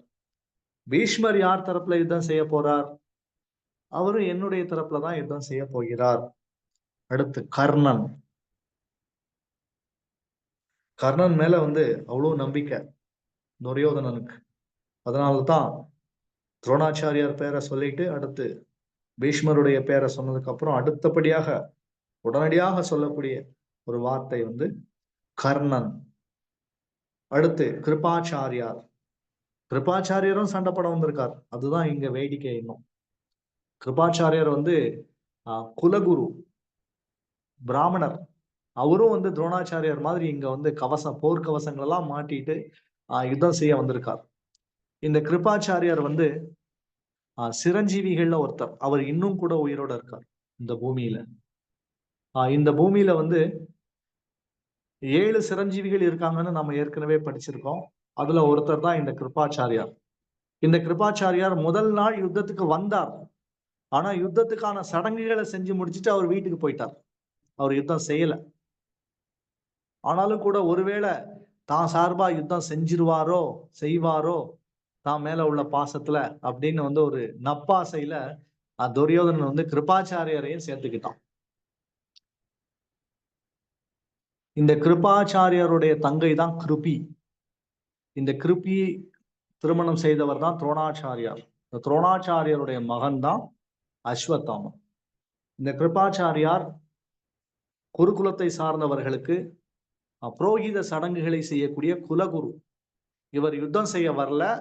ஆனாலும் ஒரு ஃபார்மாலிட்டிக்காக, அதாவது வந்து ஒரு சடங்குக்காக, யுத்தத்துக்கான சடங்குகளை செஞ்சு வைக்கிறதுக்காக, சில பூஜைகளை செஞ்சு வைக்கிறதுக்காக அவரும் தன்னை வந்து ஒரு போர் வீரனை போல போர்க்கவசங்களை அணிந்து கொண்டு கௌரவர்கள், அதாவது கௌரவர்கள்னு அழைக்கப்படக்கூடிய தார்த்தராஷ்டிரர்கள் பக்கத்துல போய் அவர்கள் சார்பா யுத்தம் செய்பவரை போல நின்று கொண்டிருந்தார் கிருபாச்சாரியார். அடுத்து அஸ்வத்தாமன், துரோணாச்சாரியருடைய மகன். அஸ்வத்தாமன் யுத்த காலத்துக்கு வர வேண்டிய அவசியம் என்ன இருக்கு? அவன் பிராமணன். ஆனாலும் கூட அவன் க்ஷத்திரியனுக்கான சுபாவத்தை பெற்றிருந்த காரணத்தால துரியோதனன் அவன் கிட்ட இருக்கக்கூடிய நட்பின் அடிப்படையில தன்னுடைய நண்பனுக்காக வந்து அஸ்வத்தாமன் இங்க யுத்தம் செய்ய வந்திருக்கான். அவனை பாதுகாக்கிறதுக்கு தான் துரோணாச்சாரியர் வந்து யுத்த காலத்துக்கு வந்தார். அஸ்வத்தாமன் தேவையில்லாம அந்த தரப்புல யுத்தம் செய்ய போறான். அவனை பாதுகாக்கணும் துரோணாச்சாரியர் அந்த பக்கமே போய் நிக்கிறார். கடைசியில பீஷ்மர் வந்து தன்னுடைய தந்தைக்கு கொடுத்த வாக்குறுதியை நிறைவேற்றுறதுக்காக துரியோதனன் பக்கம் போய் நிற்கிறார். கிருபாச்சாரியார் சம்பந்தமே இல்லாம வந்து புரோகித சடங்கை செய்ய வந்தவர் அங்க அவரும் போர்க்கவசங்களை மாட்டிக்கிட்டு துரியோதனன் பக்கம் போய் நின்றுட்டு இருக்கிறார். கர்ணன் அயோக்கியன் தெரியும். அதனால வந்து துரியோதனன் பக்கம் தான் நிற்பான்.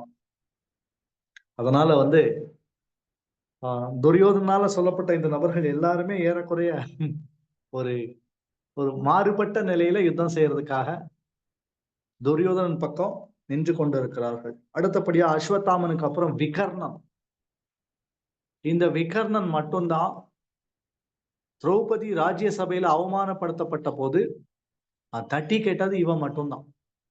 மற்ற 99 பேருமே அந்த சபையில கூடிய இந்த எல்லாருமே அமைதி காத்து இருக்கக்கூடிய சமயத்துல திரௌபதிக்கு இந்த மாதிரி அவமரியாதை செய்யக்கூடாது, இது வந்து தவறுன்னு சொல்லி தன்னுடைய சகோதரர்களை தட்டி கேட்டது விகர்ணன் மட்டும்தான். ஆனாலும் கூட அவன் யுத்தம் செய்யறதுக்கு வந்திருக்கக்கூடிய இடம் இன்னைக்கு வந்து தவறான இடத்துல போய் நிக்கிறான், துரியோதன் பக்கம் போய் நிக்கிறான். மகாபாரதத்துல இந்த கதையை நாம வந்து படிக்கிறோம். ராமாயணத்துல ஒரு உதாரணம் நான் நேற்று சொன்னேன். விபீஷ்ணர் வந்து தன்னுடைய அண்ணனுடைய தவறை சுட்டி காட்டி அதை திருத்த முடியாமல் போகவே ராமர் பக்கம் வந்துட்டார். அதே மாதிரி விபீஷ்ணனுடைய உதாரணத்தை பின்பற்றி விகர்ணனும் இந்த பக்கம் வந்திருக்கலாம், ஆனா வரல. அன்னைக்கு வேணா தட்டி கேட்டிருக்கலாம், ஆனா இன்னைக்கு தன்னுடைய அண்ணனுக்காக யுத்தம் செய்யறதுக்காக விகர்ணனும் துரியோதனன் பக்கம்தான் நிற்கின்றான். அடுத்து பூரி சிரவன், இந்த மாதிரியான சக்தி மிக்க போர் வீரர்கள் எல்லாருமே துரியோதனன் சார்பா இன்னைக்கு யுத்தம் செய்ய போகிறார்கள். இவர்கள்லாம் வாழ்க்கையில என்னைக்குமே வந்து தோல்வி அடைஞ்சதே கிடையாது. தோல்வி அடையாத 2 போர் வீரர்கள் எதிரெதிர் திசையில நின்று யுத்தம் செய்யும் போது அந்த யுத்தம் வந்து முக்கியத்துவம் பெற்றதாக மாறுகிறது. இதுல யாரோ ஒருத்தர் தோல்வி அடைஞ்சே ஆகணும். என்னைக்குமே தோற்காத நபர்கள் இந்த குருக்ஷேத்திர பூமியில வந்து தோல்வி அடைய போகிறார்கள். ஏறக்குறைய இந்த குருக்ஷேத்திர பூமியில நாம கௌரவர்கள் தரப்புல பாண்டவர்கள் தரப்புல 2 தரப்புலையும் யுத்தம் செய்ய போற நபர்களுடைய பெயர்கள் எல்லாம் துரியோதனன் வந்து பட்டியலிட்டு இங்க வந்து தன்னுடைய ஆச்சாரியர் கிட்ட சொல்கின்றான். ஏறக்குறைய இவர்கள் எல்லாருமே கொல்லப்பட போகிறார்கள். சொல்ல போனா வந்து குருக்ஷேத்திர பூமியில இருந்து உயிரோட திரும்பி சென்றவர்கள் 8 பேர் தான் ஏறக்குறைய. கிருஷ்ணர், 5 பாண்டவர்கள், அஸ்வத்தாமன், கிருபாச்சாரியார், இந்த 8 பேர் தவிர ஏறக்குறைய எல்லாருமே 2 தரப்புலையும் கூடியிருந்த போர் வீரர்கள், 2 தரப்புலையும் கூடியிருந்த மகாரதர்கள் அனைவருமே கொல்லப்பட்டார்கள்.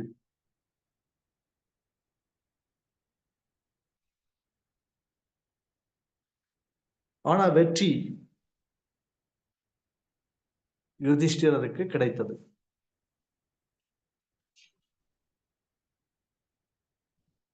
யாராவது வாசிக்க முடியுமா 9வது ஸ்லோகம்? நான் வாசிக்கிறேன். अन्ये स बहवः सूरा मत्तर्थे त्यक्तजीविताः नानाशस्त्रप्रहरणा सर्वे युक्तविशारदाः. हरे कृष्ण. अन्ये च बहवः शूरा मत्तर्थे त्यक्तजीविताः नानाशस्त्रप्रहरणाः सर्वे युद्ध विशारदाः. எனக்காக உயிரையே கொடுக்கக்கூடிய எண்ணற்ற மாவீரர்கள் பலரும் இங்க கூடியிருக்கிறார்கள். யுத்தத்தில் வல்லுநர்களான அவர்கள் அனைவரும் பலவிதமான ஆயுதங்களுடன் தயாராக உள்ளனர். உயிரையே கொடுக்கறதுக்காக எண்ணற்ற போர் வீரர்கள் உலகம் முழுவதும் என்னுடைய சார்பா யுத்தம் செய்யறதுக்காக வந்திருக்கிறார்கள். உலகம் முழுவதிலும் இருந்து ஆச்சாரியர்கள் இந்த ஸ்லோகத்துக்கு விளக்கம் கொடுக்கும்போது, ஆமா, உனக்காக இவங்க எல்லாம் உயிரையே இழக்க போறாங்க அப்படின்னு வந்து வேடிக்கையான முறையில வியாக்கியானம் செய்திருக்கிறார்கள்.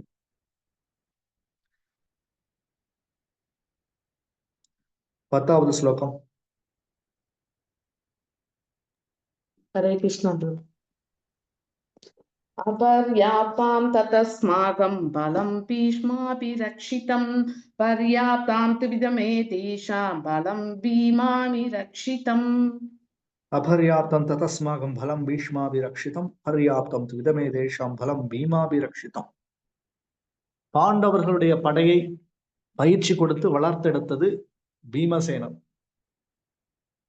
திருதராஷ்டிரருடைய படையை வளர்த்தெடுத்து அவர்களுக்கான ஆயுத பயிற்சியை கொடுத்தது வந்து பீஷ்மர். இந்த 2 பேரும் எதிரெதிர் தரப்புல யுத்தம் செய்ய போகிறார்கள். என்ன நடக்க போகிறது? எதனால வந்து பீஷ்மரையும் பீமனையும் இங்க வந்து துரியோதனன் ஒப்பிட்டு பேசணும்? அதுக்கும் காரணம் இருக்கு. பீஷ்மர் ஒரு சபதம் செஞ்சிருந்தார், நான் யாரை வேணாலும் கொல்லுவேன், அதான் 5 பாண்டவர்களை மட்டும் கொல்ல மாட்டேன்னு பீஷ்மர் வந்து ஒரு பிரதிஜை செய்திருந்தார். ஆனால் பீமன் ஒரு பிரதிஜை செஞ்சிருந்தான், நான் யாரை வேணாலும் உயிரோட விடுவேன், ஆனா அந்த கௌரவர்கள் 100 பேரை மட்டும் உயிரோட விடமாட்டேன்னு சொல்லி வந்து ஒரு பிரதிஜை செஞ்சிருந்தான். இந்த 2 பேருடைய பிரதிஜை ரொம்ப ஆச்சரியமானதா இருக்கு. பீஷ்மருடைய பிரதிஜை என்னன்னா, பாண்டவர்கள் 5 பேரை வந்து கொல்ல மாட்டேன்னு வந்து சொல்லியிருந்தார். பீமனுடைய பிரதிஜை எப்படி இருந்ததுன்னா, யாரை உயிரோட விட்டாலும் விடுவேன்னு தவிர அந்த துரியோதனாதி சகோதரர்களை, அதாவது கௌரவர்களை நான் வந்து யாரையுமே உயிரோட விடமாட்டேன்னு வந்து பிரதிஜை செஞ்சிருந்தான்.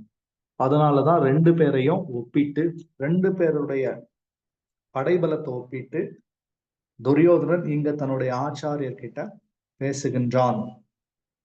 இந்த மாதிரி பகவத்கீதையுடைய முதல் 10 ஸ்லோகங்களை நாம வந்து இன்றைக்கு பேசி இருக்கின்றோம். அடுத்த உபன்யாசத்துல அடுத்தடுத்து வரக்கூடிய ஸ்லோகங்களை நாம தொடர்ச்சியாக படிக்கலாம். ஹரே கிருஷ்ணா. இதுவரைக்கும் பேசிய விஷயங்கள்ல ஏதேனும் கேள்விகள், சந்தேகங்கள் இருந்தா கேட்கலாம். ஹரே கிருஷ்ணா பிரபு. ஹரே கிருஷ்ணா. இப்போ லாஸ்டா சொன்னீங்க இல்லையா, பிரதிஜை அப்படின்னா வாவ் எடுக்கிறது இல்ல பிரபு, சபதம் எடுக்கிறது. சபதம்னு கூட சொல்ல முடியாது. அது ஒரு க்ஷத்ரியர்கள் செய்த ஒரு வகையான வாக்குறுதின்னு கூட சொல்லலாம். வாக்குறுதி. ஓகே பிரபு. தேங்க்யூ பிரபு. ஹரே கிருஷ்ணா. ஹரே கிருஷ்ணா. ஹரே கிருஷ்ணா பிரபு. நல்ல விளக்கமாவும் தெளிவாவும் சொன்னீங்க பிரபு. இதுல ஒரே ஒரு சந்தேகம் எனக்கு. அதாவது யுத்த களத்துல வந்து விதிகள் சொல்லியிருந்தீங்க. அதுல வந்து இடுப்புக்கு கீழே தாக்க கூடாதுன்னு சொன்னீங்க. ஆனா துரியோதனன் தாக்கப்பட்டது தொடைப்பகுதியில. அதுக்கு நம்ம மகாபாரதம் படிக்கும்போது அதுக்கு பதில் சொல்லலாம். சரியா? ஹரே கிருஷ்ணா பிரபு. தேங்க்யூ பிரபு.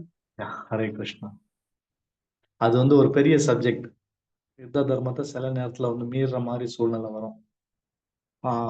பீமசேனன் வந்து ஏற்கனவே ஒரு சபதம் செஞ்சிருந்தான், உன்னுடைய தொடைய உடைச்சி நான் கொல்லுவேன் அப்படின்னு சொல்லி.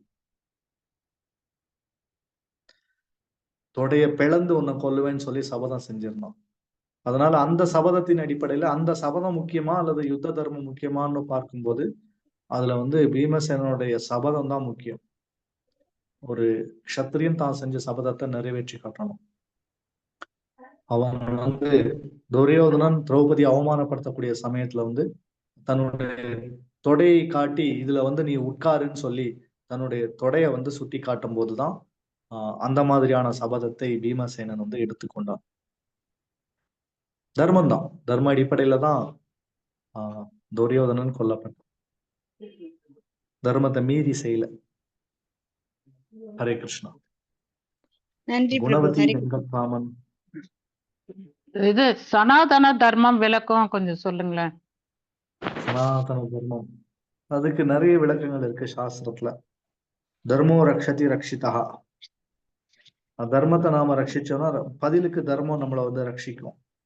அந்த தர்மத்துக்கு பேர் தான் வந்து சனாதன தர்மம். எந்த தர்மத்தை நீங்க ரட்சித்தீங்கன்னா அது பதிலுக்கு உங்களை ரட்சிக்குமோ அதுக்கு பேர் தான் சனாதன தர்மம். இதுக்கு பல விளக்கங்கள் இருக்கு. அந்த கலியமூர்த்தி பிரபு வந்து உங்களுக்கு சனாதன தர்மத்துக்கான விளக்கத்தை வந்து கொடுத்திருப்பார். நீங்க அவர்கிட்ட துவந்த்வ யுத்தம், அதாவது வந்து மல்லுக்கு நிற்பது ஒருத்தருக்கு ஒருத்தர். பொதுவா தனிப்பட்ட முறையில 2 பேர் யுத்தம் செய்யறதுதான் துவந்த்வ யுத்தம்னு சொல்லுவோம். அதாவது ஒத்தைக்கு ஒத்த, தமிழ்ல சொல்லுவோம்ல, ஒத்தைக்கு ஒத்த வரியா சண்டை போடுவோம். அததான் சம்ஸ்கிருதத்துல வந்து துவந்த்வ யுத்தம்னு சொல்லுவாங்க. மகாபாரத யுத்தம்ன்றது அது என்ன சொல்லிருக்கீங்க பிரபு? மகாபாரத யுத்தத்துல 2 பேர் தான் சண்டை போடுகிறார்கள், பாண்டவர்களும் தார்த்தராஷ்டிரர்களும். 2 பேர் தரப்புல வேறு வேறு நபர்கள் வந்து யுத்தம் செய்ய போறாங்க. அது மகாபாரத யுத்தம். ராமாயண யுத்தம்ன்றது ராமாயணம் துவந்த யுத்தம், அதாவது ராமருக்கும் ராவணனுக்கும் நடந்த சண்டை. சில நேரத்துல யுத்தங்கள் வந்து மும்முனை தாக்குதல் இருக்கும், 4 முனை தாக்குதல்லாம் இருக்கும். அந்த மாதிரியான தாக்குதல் கிடையாது இந்த ரெண்டுமே. நீங்க பார்க்கலாம், நவீன காலத்துல நடக்கக்கூடிய யுத்தங்கள் எதுவும் அந்த மாதிரி கிடையாது. முதல் உலக போர், 2வது உலக போர்லாம் நம்ம பார்க்கிறோம். நேச நாடுகள், அச்சு நாடுகள், நேட்டோ, இந்த படைகள் ஒரு பக்கம், இந்த படைகள் ஒரு பக்கம். 2 படைகளுக்கும் இடையிலையும் எல்லா நாடுகளும் வந்து ஒருமித்த கருத்துடையவர்கள் கிடையாது. இந்த உலக போர் பார்க்கலாம், ஜெர்மனி, இத்தாலி, ஜப்பான், இந்த 3 நாடும் ஒரே நேரத்துல, இந்த 3 நாடுகளும் ஒரு தரப்புலையும், மற்ற அகில ஐரோப்பிய நாடுகள் எல்லாமே இன்னொரு தரப்புலையும் யுத்தம் செஞ்சது. ஆனா அவர்களுக்கு இடையிலையும் கருத்து வேறுபாடுகள் இருக்கு. வேற வேற நோக்கத்துக்காக வந்து யுத்தம் செஞ்சாங்க. இது எதுவுமே துவந்த்வ யுத்தம்னு சொல்ல முடியாது. ராமாயண மகாபாரதத்தை 2 குறிப்பிட்ட நபருக்கு இடையில நடந்த யுத்தம்னு தான் சொல்லணும். ஹரே கிருஷ்ணா.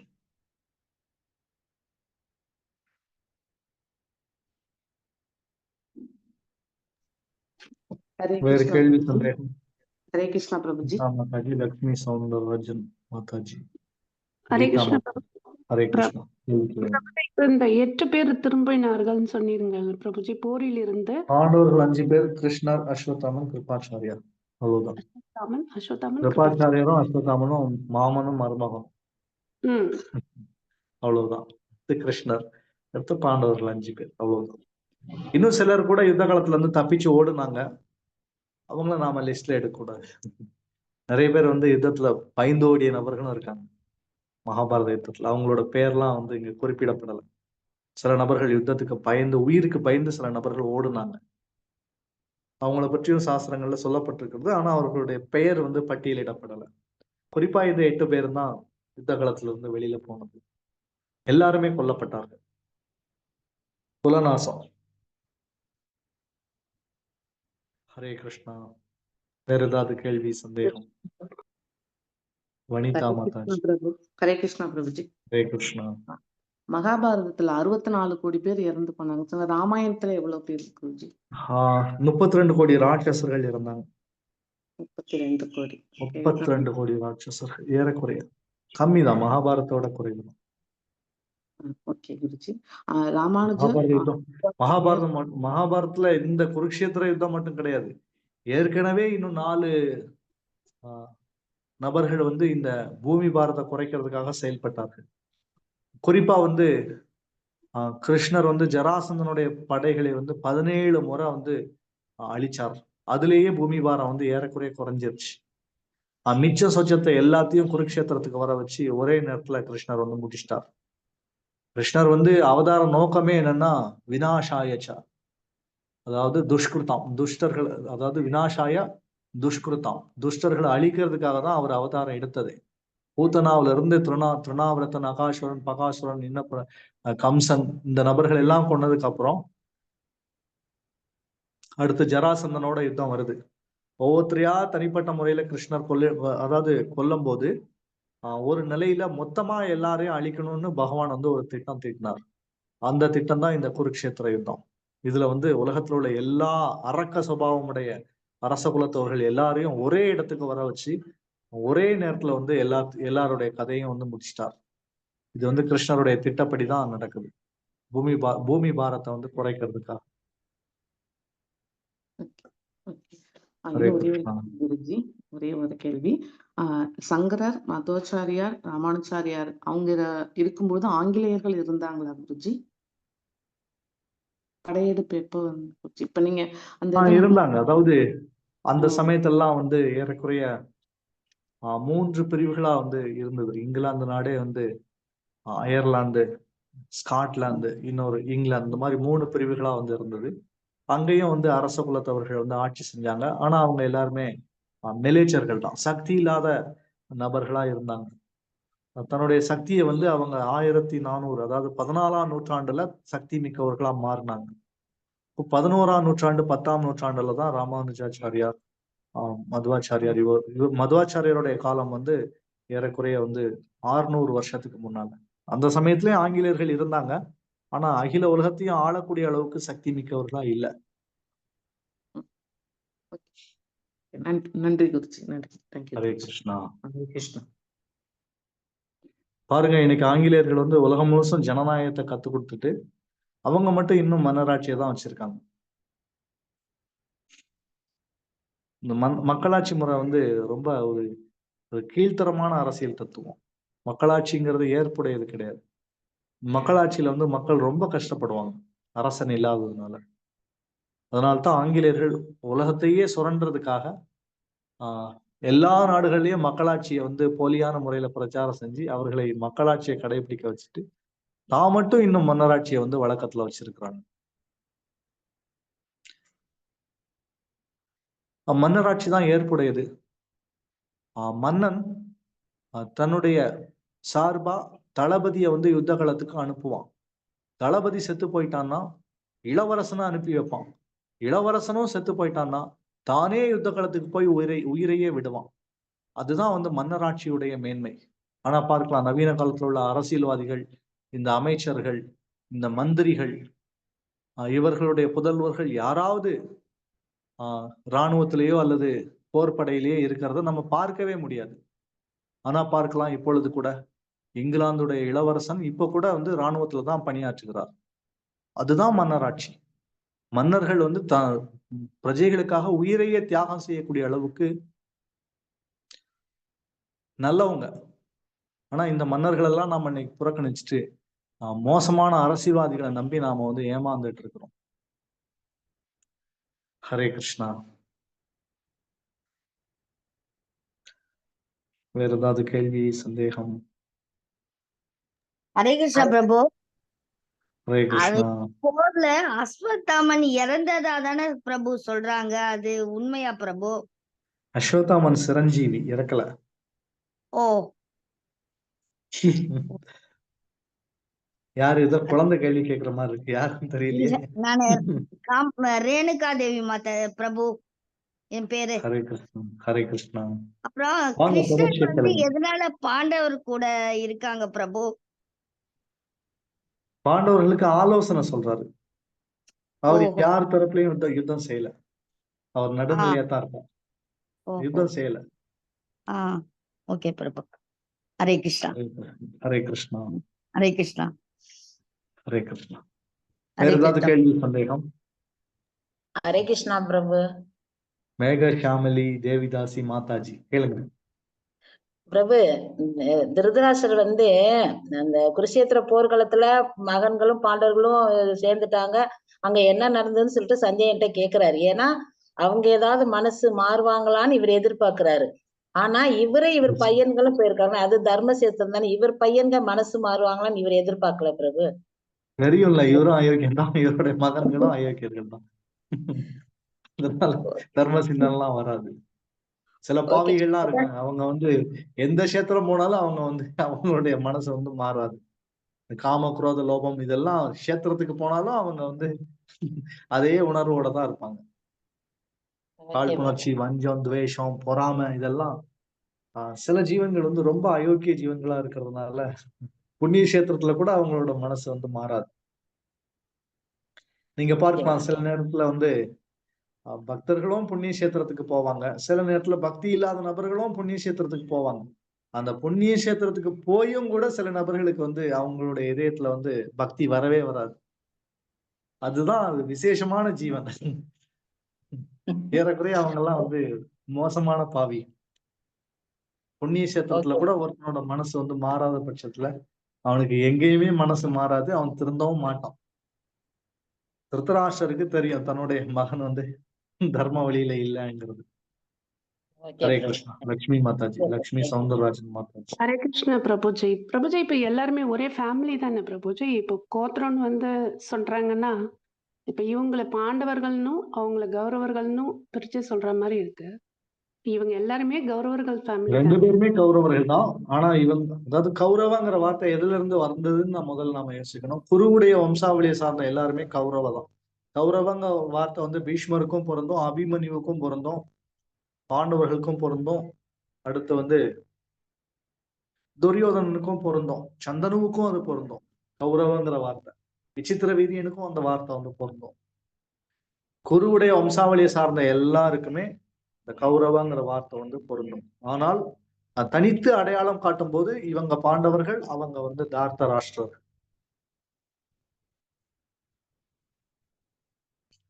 ஹரே கிருஷ்ணா. இருந்தாலும் வந்து கௌரவாங்கிற வார்த்தை அடிக்கடி வந்து திருதராஷ்டிரருடைய மகன்களுக்கு பயன்படுத்தப்படும். அதுக்கும் சில காரணம் இருக்கு. ஏன் வந்து இவர்களை வந்து கௌரவர்கள்னு பட்டியலிட்டு சொல்லல பாண்டவர்கள் 5 பேரை? அதுக்கு என்ன காரணம்னா, பாண்டுவுடைய நிலை வந்து குருவுடைய நிலையை விட உயர்ந்தது. பாண்டு வந்து பக்தர். நாம பார்க்கலாம், நாம வந்து மத்வாச்சாரியருடைய குருசீட பரம்பரையில வாரோம். ஆனாலும் கூட நம்ம வந்து கௌடிய பரம்பரைன்னு சொல்றோம், நாம வந்து மத்வ பரம்பரைன்னு சொல்றது கிடையாது. ஏன்னா சைத்தன்ய மகாபிரபு, அதாவது ஸ்வயம் பகவான் கிருஷ்ணரே வந்து இந்த சம்பிரதாயத்துல வந்து ஆச்சாரியரா வந்து அவதரிச்சிருக்கிறார். அதனால நமக்கு வந்து கௌடியங்கிற வார்த்தை வந்து மதுவன்னு சொல்றதை விட நமக்கு ஏற்றம் அதிகம். மதுவருடைய நிலையை விட சைத்தன்ய மகாபிரபுடைய நிலை வந்து உயர்ந்தது. ஏன்னா அவர் ஸ்வயம் பகவான். அதனால நம்மளை வந்து கௌடியான்னு சொல்லும் போதுதான் நமக்கு சிறப்பு. அது மாதிரி கௌரவங்கிற வார்த்தையை விட பாண்டவர்கள்னு சொல்லும் போதுதான் அது பாண்டவர்களுக்கு இன்னும் உயர்வை கொடுக்குது. புரியுதா? ஓகே பிரபு, தேங்க்யூ. ஹரே ஹரே கிருஷ்ணா. கிருஷ்ணா. ஹரே கிருஷ்ணா பிரபுஜி, தண்டவத் பிரலாம். ஹரே கிருஷ்ணா. தண்டவாத் பிரணாம். இன்னைக்கு இருக்க கவர்மெண்டால ஏன் இவ்வளவு சஃபரிங்ஸ் ஆகுறோம் நம்ம வாழ்க்கையில பார்த்துட்டு தான் இருக்கோம். இம்ப்ளிமெண்ட் பண்ண முடியல பகவத்கீதா. நவீன கால அரசர்கள், ஆட்சியாளர்கள் எல்லாருமே வந்து நாஸ்திகவாதிகள், அயோக்கியர்கள். ஒன்றும் செய்ய முடியாது. நீங்க பார்த்தீங்கன்னா இப்போ பகவத்கீதை, ராமாயணம், இந்த புனித நூல்களுக்கு கூட 18% வந்து ஜிஎஸ்டி இருக்கு. இவங்க இந்த நாட்டை இந்து நாடா மாத்துறது அல்லது வந்து இந்த ராமாயண மகாபாரதத்தை வந்து அங்கீகரிக்கிறது, அரசு ரீதியான அங்கீகாரம் கொடுக்கறது, இதெல்லாம் ரெண்டாவது. இதெல்லாம் அப்புறம் பார்த்துக்கலாம். தைரியம் தான் இந்த அரசாங்கத்தால வந்து ராமாயணம், பகவத்கீதை இந்த புத்தகங்கள் மேல இருக்கக்கூடிய 18% ஜிஎஸ்டியை வந்து நீக்க முடியுமா? அதுவே இவங்களால முடியாது. இவங்க எப்படி நமக்கு வந்து அனுகூலமா நடந்துக்கிடுவாங்க? நிர்மலா சீதாராமன் ஒரு அம்மா இருக்கு, அதுதான் வந்து நிதியமைச்சர். தைரியம் தான் அவங்க ராமாயணத்துக்கு மேல இருக்கக்கூடிய 18% ஜிஎஸ்டியை எடுக்க சொல்லுங்க பார்க்கலாம். அவங்க எந்த அளவுக்கு நல்லவங்கிறது அதுல தெரியும். இவங்க யாரும் நல்லவங்க கிடையாது. இவங்க எல்லாம் ஆன்மீகத்துக்கு வந்து எந்த வகையிலுமே அனுகூலம் கிடையாது. வெளிப்படையா இந்துத்துவம் பேசுவாங்க, ராமர் கோயில் கட்டுவாங்க, எல்லாம் செய்வாங்க. இவர்களால எந்த பிரயோஜனமும் கிடையாது. இவர்கள் எல்லாருமே கார்பரேட்டுகளுடைய அடிவருடிகள் தான். கார்பரேட்டுகள் சொல்லுவாங்க, அதுபடிதான் நாட்டை ஆளணும். பங்களாதேஷ் பிரச்சனையை நல்லா ஊதி வளர்த்து அதை மகாராஷ்டிரத்துல இந்த மாதிரி இந்துக்களை கொடுமைப்படுத்துறாங்கன்னு சொல்லியே மகாராஷ்டிரத்துல வந்து மராட்டிய மாநிலத்துல தேர்தலில் வந்து வெற்றி பெற்றிருக்கிறார்கள். இவங்களுக்கெல்லாம் வந்து இந்துக்கள் மேலேயும் அக்கறை கிடையாது, சாதுக்கள் கொல்லப்படுறது, தாக்கப்படுறதை பத்தியும் அக்கறை கிடையாது. ஏன்னா இவங்க எல்லாருமே வைசியர்கள், கார்பரேட்டுகளுடைய சேவகர்கள் தான். மோசமான அரசாங்கங்கள், மத்திய மாநில அரசாங்கங்கள், இவர்கள் யாராலுமே எந்த பிரயோஜனமும் கிடையாது. கடைசியில இது எல்லாத்துக்கும் ஒரே தீர்வு, வர்ணாசிரம தர்மம், மன்னராட்சி, இதுதான் தீர்வு. உலகம் முழுவதுமே 2வது உலகப் போருக்கு அப்புறம் மக்களாட்சி முறை வந்து உருவானது. 3வது ஒரு உலகப்போர் வந்ததுன்னா உலகம் முழுவதும் மக்களாட்சி முடிவு செய்யப்பட்டு மன்னராட்சி முறை வந்து திரும்பவும் அறிமுகமாகும். அந்த சமயத்துல இந்த மாதிரி சமய நூல்கள் எல்லாம் அங்கீகாரம் பெறப்படும். சமய நூல்களுக்கு எல்லாம் முறையான அங்கீகாரம் கிடைக்கும். நாடு முழுவதும் மன்னர்களுடைய ஆட்சி உருவாகும் போது மக்களுக்கு பகவத்கீதை, ராமாயண, மகாபாரதம் போன்ற இதிகாசங்களை பாடத்திட்டங்களாக அறிவித்து குழந்தை பருவத்திலிருந்தே அவர்களுக்கு இந்த புனித நூல்களை கற்றுக் கொடுக்கிற மாதிரி சூழ்நிலைகள் உருவாகலாம். ஹரே கிருஷ்ணா.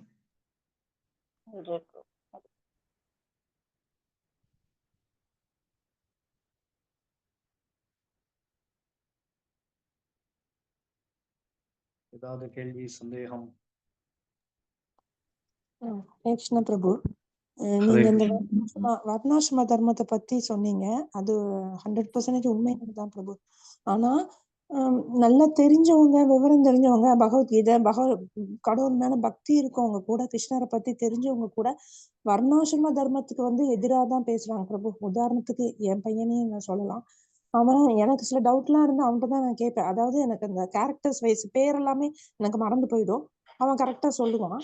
அவனுக்குமே வந்து சொன்னாலுமே சில இது புரிய மாட்டேங்குது பிரபு. முஸ்லீம்னால ஏன் நீ வந்து இவ்வளோ ஒரு இதா இருக்கிற? நான் கொஞ்சம் எகெயின்ஸ்டா தான் இருக்கேன் பிரபு. ஏன்னா நான் சொல்லுவேன், எதுக்கு அவங்களுக்கும் தனி நாடு இருக்கு, பாகிஸ்தான் போக வேண்டியதானே அப்படிங்கும் போது நீங்க வந்து அவன் கேக்குறான், உங்களுக்கு டீச் பண்றவங்க எல்லாரும் மனசுலயும் கிருஷ்ண பகவான் இருக்காருன்னு தானே டீச் பண்றாங்க, அப்புறம் ஏன் அவங்க மேல நீ துவேஷம் காமிக்கிற?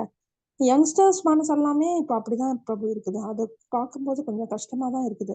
எல்லார் மனசுலயும் கிருஷ்ணர் தானே இருக்காரு, அப்புறம் அவங்கள மட்டும் நீ வந்து இவ்வளவு துவேஷம் பாக்குற அவங்கள? எனக்கும் அவனுக்குமே ரொம்பவே ஆர்குமெண்ட் வரும். ஆனா அவன் வந்து சில கேஸ்ட் சம்பந்தமா ஏதாச்சும் பேசி அவன் அந்த கல்யாண வயசுல இருக்கனால அவன் வேற கேஸ்ட்ங்கும் போது நான் சில ஆர்குமெண்ட் வரும்போது அவன் சொல்லுவான், நீ வந்து 1000 ஜென்மம் எடுத்தாலுமே வந்து நீ கிருஷ்ணர் கிட்ட போக மாட்ட. அந்த அளவுக்கு தெளிவு இருக்கு. நம்மளோட கோல் வந்து கிருஷ்ணர் கிட்ட போறதுதான் அப்படின்னு. நீ இவ்வளவு தூரம் பேசுற. ஆனா வர்ணாசிரம தர்மம் உண்மைதான் பிரபு, சத்தியமான அது வார்த்தை. அந்தந்த ஜீன்ல எனக்கு எப்படி நான் அதுல ரொம்ப ஸ்ட்ராங்கா இருக்கேன்னா, நான் ஏகாதேசி விரதம் ஆரம்பத்துல வந்து ஒரு 4-5 ஏகாதேசி நிர்ஜலமா இருந்தேன். ஆரம்பத்துல இருந்தே நான் வந்து விரதம்லாம் எதுவுமே இருந்தது கிடையாது. அப்போ ஒரு மாதிரி எனக்கு அசிடிட்டி ஃபார்ம் ஆகி இப்போ வந்து நிர்ஜலமா இருக்கிறது, ஃப்ரூட்ஸ் அண்ட் வெஜிடபிள்ஸ் மட்டும் நான் எடுத்துக்கிறேன், மில்க், ஃப்ரூட்ஸ் அந்த மாதிரி. அப்போ என்னுடைய ஒரு பிராமண சமுதாய அவர் ஃப்ரெண்டு கிட்ட கேட்கும் போது, நீங்களாம் பிரபு எப்படி பிரபு இருக்கீங்க, அவர் ஒரு வார்த்தை சொன்னார் பிரபு, அது சத்தியம், அது உண்மை, அதை நான் இந்த இதுல வந்து நான் சொல்றதுக்கு கடமைப்பட்டிருக்கேன். இல்ல மாதாஜி, அது வந்து எங்க ஜீன்லயே இருக்குன்னாரு. அது உண்மைதான் பிரபு. அத மாதிரிதான் மீதி கேஸ்ட்ல எல்லாமே அவங்க ஜீன்ல வந்து இருக்குது. ஏன்னா அவங்க தாத்தா பாட்டி எல்லாம் இருந்து பழக்குனது, அந்த ஃபாஸ்டிங் வந்து அவங்களால ஈஸியா இருக்க முடியுது. அதனால வர்ணாசிரம தர்மம் வந்து உண்மை பிரபு. நம்ம இப்ப வந்து பேசிட்டு இருக்கோம், ஆனா யங்ஸ்டர்ஸ் மனசு எல்லாமே வந்து அது இருக்கிற மாதிரி தெரியல பிரபு. அது ரொம்ப கஷ்டமா தான் இருக்குது. அதாவது வர்ணாசிரமத்தை பத்தி நமக்கு வந்து தவறான புரிதலும் நிறைய இருக்கு.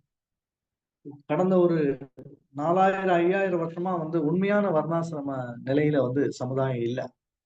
இந்த வர்ணாசிரமம் தவறான முறையில புரிந்து கொள்ளப்பட்டு அது ஜாதி துவேஷமா வந்து மாறி இருக்கு. இந்த வர்ணாசிரமத்தை வந்து கிருஷ்ணர் வந்து சொல்லல. இது வந்து ஜாதி வெறி அல்லது வந்து ஒரு கீழான குணம், வெறுப்புணர்ச்சி. இத வந்து பக்தி சித்தாந்த சரஸ்வதி தாக்கூர் வந்து அசுர வர்ணாசிரமம்னு சொல்றாரு. ஏறக்குறைய கடந்த ஒரு 3000-4000 வருஷமா இந்த உலகத்துல இருந்தது வந்து அசுர வர்ணாசிரமம் தான், உண்மையான வர்ணாசிரமம் கிடையாது. நாம விருப்பப்படுறது 5000 வருஷத்துக்கு முன்னால இருந்தா அது உண்மையான வர்ணாசிரமத்தை தான் நம்ம வந்து பேசிட்டு இருக்கிறோம். உண்மையான வர்ணாசிரமத்துக்கும் நமக்கும் எந்த விதமான அனுபவமும் இல்லை. நமக்கு வந்து உண்மையான வர்ணாசிரமத்துல அனுபவம் கிடையாது. நமக்கு வர்ணாசிரமம்னா இந்த பிராமணர்களோட ஜாதி கொடுமை, அடுத்தபடியா வந்து அரசர்கள் வந்து அந்த புறத்துல வந்து நிறைய பெண்களை அடைத்து வைத்து அவர்களோட உலக இன்பத்தை அனுபவிக்கக்கூடிய மோசமான இதுதான் நம்ம வந்து வர்ணாசிரமம்னு நினைச்சிட்டு இருக்கோம். பிராமணர்கள் வந்து அடுத்தவர்களுடைய சலுகைகளையும் உரிமைகளையும் தட்டி பறிப்பாங்க, கொடுமைப்படுத்துவாங்க, அடுத்தவங்களை வந்து துன்புறுத்துவாங்க. இதுதான் நமக்கு ஒரு அனுபவம் வர்ணாசிரமத்தை பத்தி. வர்ணாசிரமங்கிறது இது கிடையாது. இன்னும் சொல்ல போனா வர்ணாசிரமத்தை பத்தி யாருக்குமே தெளிவான ஐடியா கிடையாது. யாருமே வர்ணாசிரமத்தை பத்தி பேசுறதுக்கே வந்து சில குறிப்பிட்ட நபர்களை தவிர சமுதாயத்துல வேற யாருக்கும் அருகதையே கிடையாது. வர்ணாசிரமத்தை பத்தி பேசணும்னா ஒரு சன்னியாசி தான் பேசணும். ஏன்னா அவர் தான் வர்ணாசிரமத்தோட தலைவர். வேற யாருக்கும் வர்ணாசிரமத்தை பத்தி பேசுறதுக்கு யோக்கியதை கிடையாது. பிராமண, க்ஷத்ரிய, வைசிய, சூத்ர இது வர்ணம். பிரம்மச்சாரி, கிரகஸ்தன், வனப்பிரஸ்தன், சன்னியாசி இது ஆசிரமம். நவீன காலத்துல உள்ள ஜாதி பிராமணர்கள் உபன்யாசங்கள்ல வந்து வர்ணாசிரமத்தை ரொம்ப உயர்வா பேசுவாங்க. ஆனா இவர்களுக்கெல்லாம் அதை பேசுறதுக்கு யோக்கியதை கிடையாது. காரணம் சன்னியாசி தான் பேசணும். யாரு வந்து மனித சமுதாயத்தையே நம்பி அவர்கள் தான் தன்னை ரட்சிப்பார்கள்னு சொல்லி நாளைக்குன்னு எந்த பொருளையும் சேர்க்காம துறவு வாழ்க்கையை வாழ்கிறார்களோ அவர்களுக்கு தான் வர்ணாசிரமத்தை பேசுறதுக்கு யோக்கியதை இருக்கு. எனக்கு யோக்கியதை இருக்கு. இதனாலனா நான் வந்து ஒரு உண்மையான துறவு வாழ்க்கையை வாழ்ந்துட்டு இருக்கிறேன். அதனால்தான் நான் வர்ணாசிரமத்தை பேசுறேன். நான் இது அகங்காரத்துல சொல்லல. இந்த இயக்கத்துக்காக வர்ணாசிரம சேவையில நான் ஈடுபட்டு இருக்கிறதுனால, இந்த வர்ணாசிரம கொள்கைகளை சமுதாயத்துல பிரச்சாரம் செய்யக்கூடிய நபரா இருக்கிறதுனால நான் வந்து அதை பேசுவேன். வர்ணாசிரமத்தை பத்தி மக்களுக்கு எடுத்து சொல்லுவேன். Hare Krishna. Hare Krishna Prabhuji. One more question, ஒரு நிமிஷம். பிரபு, இப்போ சத்திரியர்கள் வந்துட்டு இப்போ ஒருத்தனுக்கு ஒருத்தின்றாங்க. இப்போ இந்த சத்திரிய தர்மத்துல பல பெண்களோட அவங்களுக்கு வச்சுக்கலான்ற மாதிரிலாம் தர்மம் இருக்குன்னு சொல்றீங்க. இதனால வந்து பாவ விளைவுகள் அவங்களுக்கு வருமா? அதே மாதிரி இந்த 4 ஆசிரமத்துல எது வந்து பெஸ்ட்னு சொல்ல முடியுமா? இல்ல வந்துட்டு சத்திரியர்கள் நீங்க தான் சொன்னீங்க நாட்டை காக்கிறது ஒரு தர்மம் பண்றாங்க, ஸோ தே ஆர் ஹையஸ்ட், அதாவது உயர்ந்தவர்களா? இந்த 2 கேள்வி. 4 ஆசிரமங்கள்ல எது சிறந்தது? 4 வர்ணங்கள்ல எது சிறந்தது? கிருஷ்ணர் வந்து பகவத்கீதையில சொல்கிறார், நராணாம்ச நராதிபம். க்ஷத்ரிய வர்ணம் தான் உயர்ந்தது 4 வர்ணத்திலையும். அடுத்தபடியா வந்து ஆசிரமங்கள்ல சந்நியாச ஆசிரமம் தான் உயர்ந்தது. சத்திரியனை விட பிராமணர்களுடைய நிலை உயர்ந்ததா இருந்தாலும் அதே சமயத்துல வந்து பிராமணன் மதிக்க தகுந்த ஒரு நபர். ஆனா நாயகன் யாருன்னு பார்த்தா க்ஷத்திரியன் தான். நம்ம சினிமாவில் சில நேரத்துல பாக்குறோம், ஹீரோ வந்து ஒருத்தர் இருப்பார், ஹீரோவுக்கு தந்தையும் இருப்பார், அண்ணனும் இருப்பார். இந்த அண்ணனும் தந்தையும் அந்த ஹீரோவால மதிக்கப்பட தகுந்த ஒரு நபரா இருப்பாங்களே தவிர அவர்கள் நாயகர்கள் கிடையாது. அத மாதிரிதான் பிராமணர்கள் சத்திரியர்களை விட உயர்வான நபர்களா இருந்தாலும் இந்த வர்ணாசிரமத்துடைய நாயகன்னு பார்க்கும்போது அது சத்திரியன் தான். அதே மாதிரி ஆசிரமங்கள்ல உயர்ந்தது சந்நியாச ஆசிரமம் தான். ஆன்மீக வாழ்க்கையே இந்த சந்நியாச ஆசிரமத்துல இருந்துதான் ஆரம்பிக்குது. நாம என்னைக்கு வந்து குரு தீட்சை பெறுகிறோமோ அன்னைக்குதான் வந்து நமக்கு ஆன்மீக வாழ்க்கை ஆரம்பமாகுது. அதுவும் நம்ம என்னைக்கு சந்நியாச தீட்சையை பெறுகிறோமோ அதாதோ பிரம்ம ஜிக்ஞாசா அன்னையில இருந்துதான் நமக்கு ஆன்மீக வாழ்க்கைங்கிறது ஆரம்பமாகுது. என்னைக்கு வந்து நம்ம வந்து காம வாழ்க்கையை தியாகம் செய்யறோமோ அந்த நாள்ல இருந்துதான் நமக்கு ஆன்மீக வாழ்க்கையை ஆரம்பமாகுது. அதாதோ பிரம்ம ஜிக்ஞாசா, அதாவது நிவிருத்தி மார்க்கம், அதாவது முக்திக்கான இடம் வந்து அங்க இருந்துதான் ஆரம்பிக்கும். ஆகவே சந்நியாசம் ரொம்ப முக்கியம். ஆசிரமத்துல சந்நியாச ஆசிரமம் உயர்ந்தது, வர்ணத்துல க்ஷத்ரிய வர்ணம் உயர்ந்தது. ஹரே கிருஷ்ணா. வேற ஏதாவது கேள்வி, சந்தேகம்?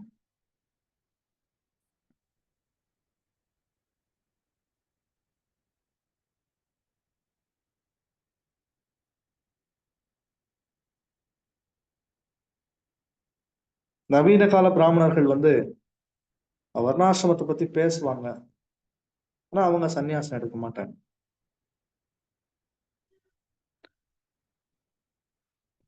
அதாவது இந்த உலக வாழ்க்கை ரொம்ப கொடுமையானது, மோசமானது, தற்காலிகமானது, இந்த உலக வாழ்க்கையில இருந்து நாம விடுபடணும், முக்தி அடையணும்னு சொல்லி பிராமணர்கள் முன்னுதாரணமா இருந்து சன்னியாச வாழ்க்கையை தேர்ந்தெடுக்கும்.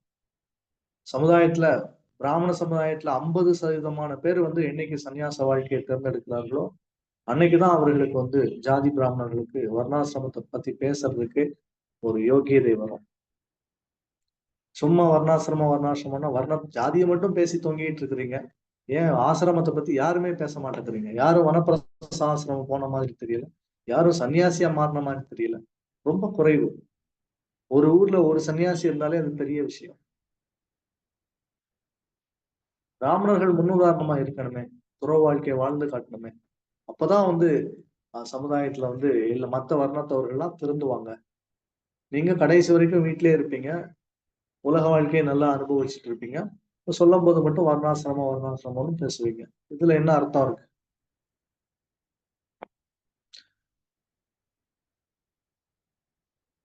பக்தியை பற்றி யார் வேணாலும் பேசலாம், உபதேசிக்கலாம். ஆனா வர்ணாசிரமத்தை பத்தி பேசணும்னா அந்த குறிப்பிட்ட அடையாளத்துல நிலை பெற்ற நபரால தான் அதை பேச முடியும். அவருக்கு தான் அதை பேசுறதுக்கான தகுதியும் இருக்கு. அப்பதான் மக்கள் கேட்பாங்க. நாசிகவாதிகள் கிட்ட போய் நம்ம வந்து வர்ணாசிரமத்தை பத்தி பேசுறோம்னா ஒரு சன்னியாசி பேசும்போது அது எடுபடும்.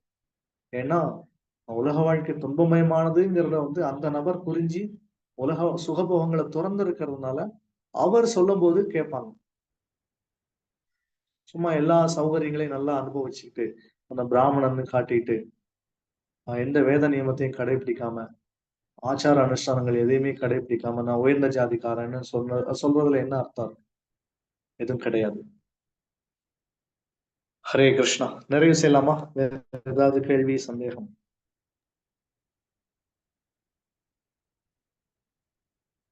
ஜெயலட்சுமி மாதாஜி.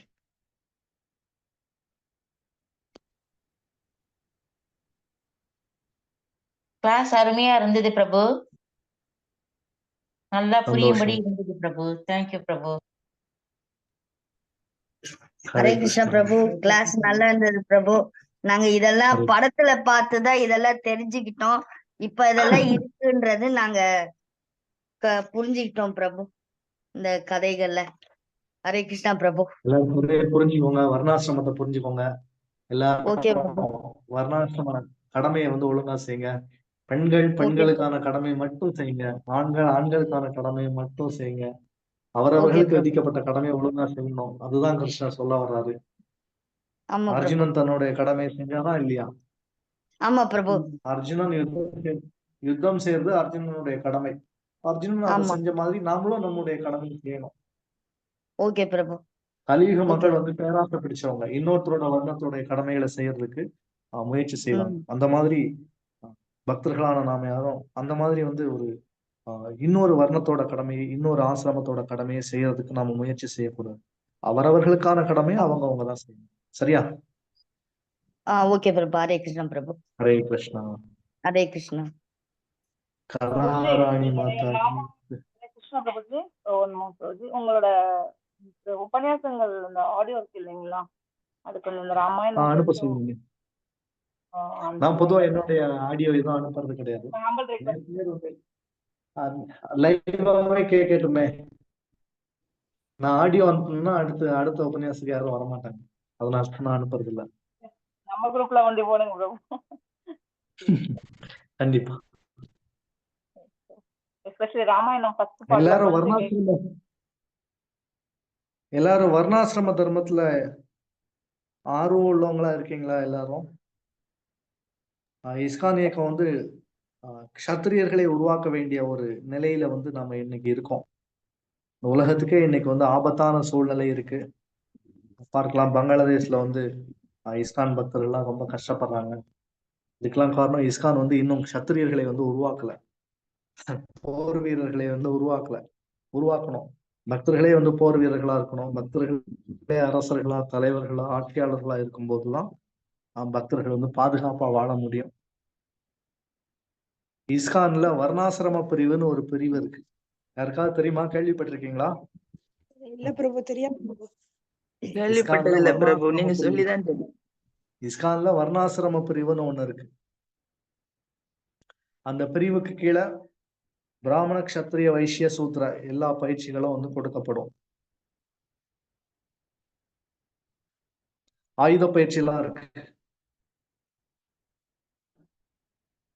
பக்தர்கள் ஆயுதம் தூக்கி சண்டை போட்டா நல்லா இருக்குமான்னு பார்த்தா நல்லா இருக்கும். அது வித்தியாசமாலாம் இருக்காது. பக்தர்கள் கையில வாள் இருக்கும்போது பாக்குறதுக்கு கண்கொள்ளா காட்சியா இருக்கும்.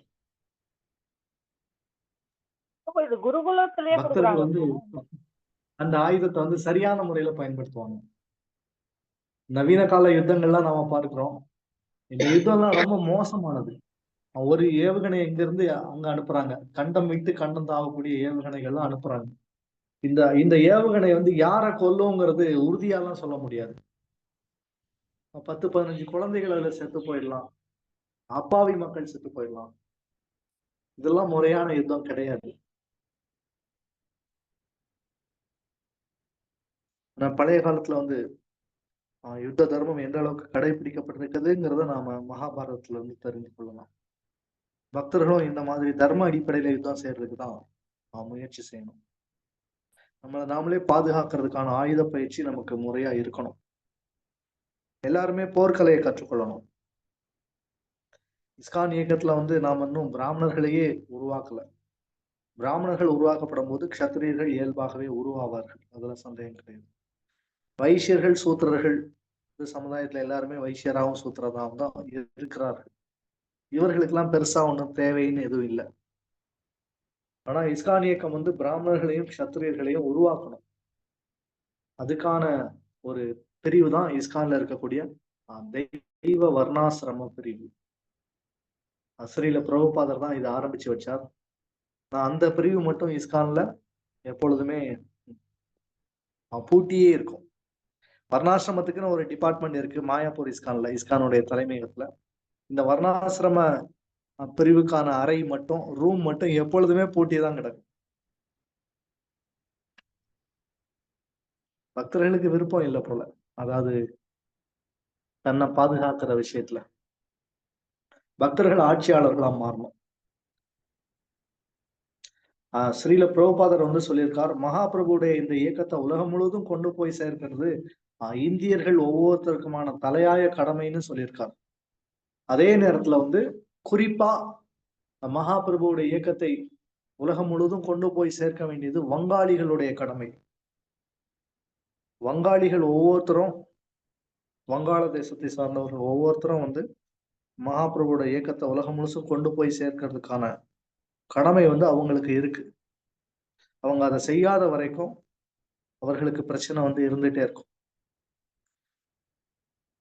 மகாபிரபுவோட இயக்கத்தை உலகம் முழுவதும் கொண்டு போய் சேர்த்தாலே உலகத்துல உள்ள எல்லா பிரச்சனைகளுக்கும் தீர்வு வரும். பக்தர்கள் வந்து பாதுகாப்பான ஒரு நிலையில வாழ முடியும். ஆகவே வர்ணாசிரம தர்மம்ங்கிறது மறுக்க முடியாத ஒண்ணு. இன்னைக்கு பார்க்கலாம், அதாவது வங்காள தேசம் நாட்டுல பக்தர்கள் தனக்கு ஆபத்து வருமோன்னு கருதி முஸ்லிம்களால தான் தாக்கப்படுவோமோன்னு நினைச்சு பயந்து தான் கையில என்ன ஆயுதம் கிடைக்குமோ அந்த ஆயுதத்தோட தன்னுடைய வீட்டுக்கு முன்னால வெளியில நின்றுட்டு இருக்கிறாங்க. தன்னுடைய வீட்டுல உள்ள பெண்களை, பெண் குழந்தைகளை பாதுகாப்பாக ஒரு அறையில பூட்டி வச்சுட்டு இவங்க வந்து ஆயுதத்தை எடுத்துக்கொண்டு வந்து வெளியில வந்து பாதுகாப்பா நிக்கிறாங்க. இரவு நேரத்துல பாதுகாப்பு கொடுக்குறாங்க தன்னுடைய வீட்டு பெண் குழந்தைகளுக்கு. இதைத்தான் நம்ம இப்போ சொல்ல வர்றோம். ஆயுதம் எடுக்க வேண்டியது காலத்தோட கட்டாயம்தான். நம்ம வந்து போர் பயிற்சி பெறணும். பிராமண பயிற்சி, க்ஷத்திரிய பயிற்சி இதெல்லாம் அவசியம். இதெல்லாம் வர்ணாசிரமத்தோட ஒரு அங்கம். இதை மறக்க முடியாது. பக்தர்களும் யுத்தம் செய்யற மாதிரி சூழ்நிலை ஏற்பட்டுன்னா செஞ்சுதான் ஆகணும். காலப்போக்குல இதெல்லாம் இது கட்டாயமாக்கப்படுற வரைக்கும் நம்ம காத்திருக்க வேண்டிய அவசியம் கிடையாது. முறையான பயிற்சி தேவை, போர்க்கலை பயிற்சி தேவை, மார்ஷியல் ஆர்ட்ஸ், தற்காப்பு கலைகளையாவது பக்தர்கள் தேர்ச்சி பெற்றிருக்கணும். பிரபு நான் ரெடி பிரபு, தற்காப்பு கலைக்கு. இது ரொம்ப சந்தோஷம், ரொம்ப சந்தோஷம். வயசு ஆயிடுச்சு பிரபு. நான் ரொம்ப மட்டுமே கொஞ்சம் சொல்லுவான், இப்படியே நம்ம சனாதன தர்மம் சொல்லிட்டு அமைதியா இருந்தா எப்படி. அவன் கொஞ்சம் ஆர்எஸ்எஸ் மாதிரின்னு வச்சுக்கோங்களேன். அவன் கூட போய் எதுவுமே வாங்க மாட்டான். அவனோட பயம் என்னன்னா, நம்ம மைனாரிட்டியா இருக்க வரைக்கும் நம்மளுக்கு பிரச்சனை இல்லை. அதாவது மெஜாரிட்டியா இருக்க வரைக்கும். நம்ம மைனாரிட்டி ஆயிட்டு இஸ்லாமியர்கள் வந்து மெஜாரிட்டி ஆயிட்டாங்கன்னா வங்கதேசம் மாதிரிதான் நம்ம இதுவும் ஆகும். நான் ஒரு ஸ்டேஜ்ல சொல்லுவேன், நான் முஸ்லீமா மாதிரி குரானுக்குள்ள பகவத்கீதை பாகவதம் வச்சு படிக்க சங்கர் அப்படின்னு அவன்கிட்ட சொல்லிட்டு இருப்பேன். ஆனா எனக்கு ஒரு ஆசை, 10 வருஷத்துல இன்னும் இந்தியாவிலேயே அந்த மாதிரி வங்காளதேசம் மாதிரி நமக்கும் நிலைமை வரும். ஏன்னா முஸ்லிம்களோட மக்கள் தொகை வந்து அதிகமாயிட்டே இருக்கு. அவர்கள் வந்து நிறைய குழந்தைகள் வந்து பெற்றுக் கொள்கிறார்கள். இந்துக்கள் வந்து 2 குழந்தை அல்லது 1 குழந்தையோட நிறுத்தி கொள்கிறார்கள். அவங்க வந்து 5, 6 குழந்தைய பெற்றுட்டே இருக்கிறாங்க. இதெல்லாம் வந்து உலகத்துக்கு நல்லது கிடையாது. இந்துக்களுக்கு பாதுகாப்பான சூழ்நிலை எதிர்காலத்துல இந்தியாவுல இருக்காது.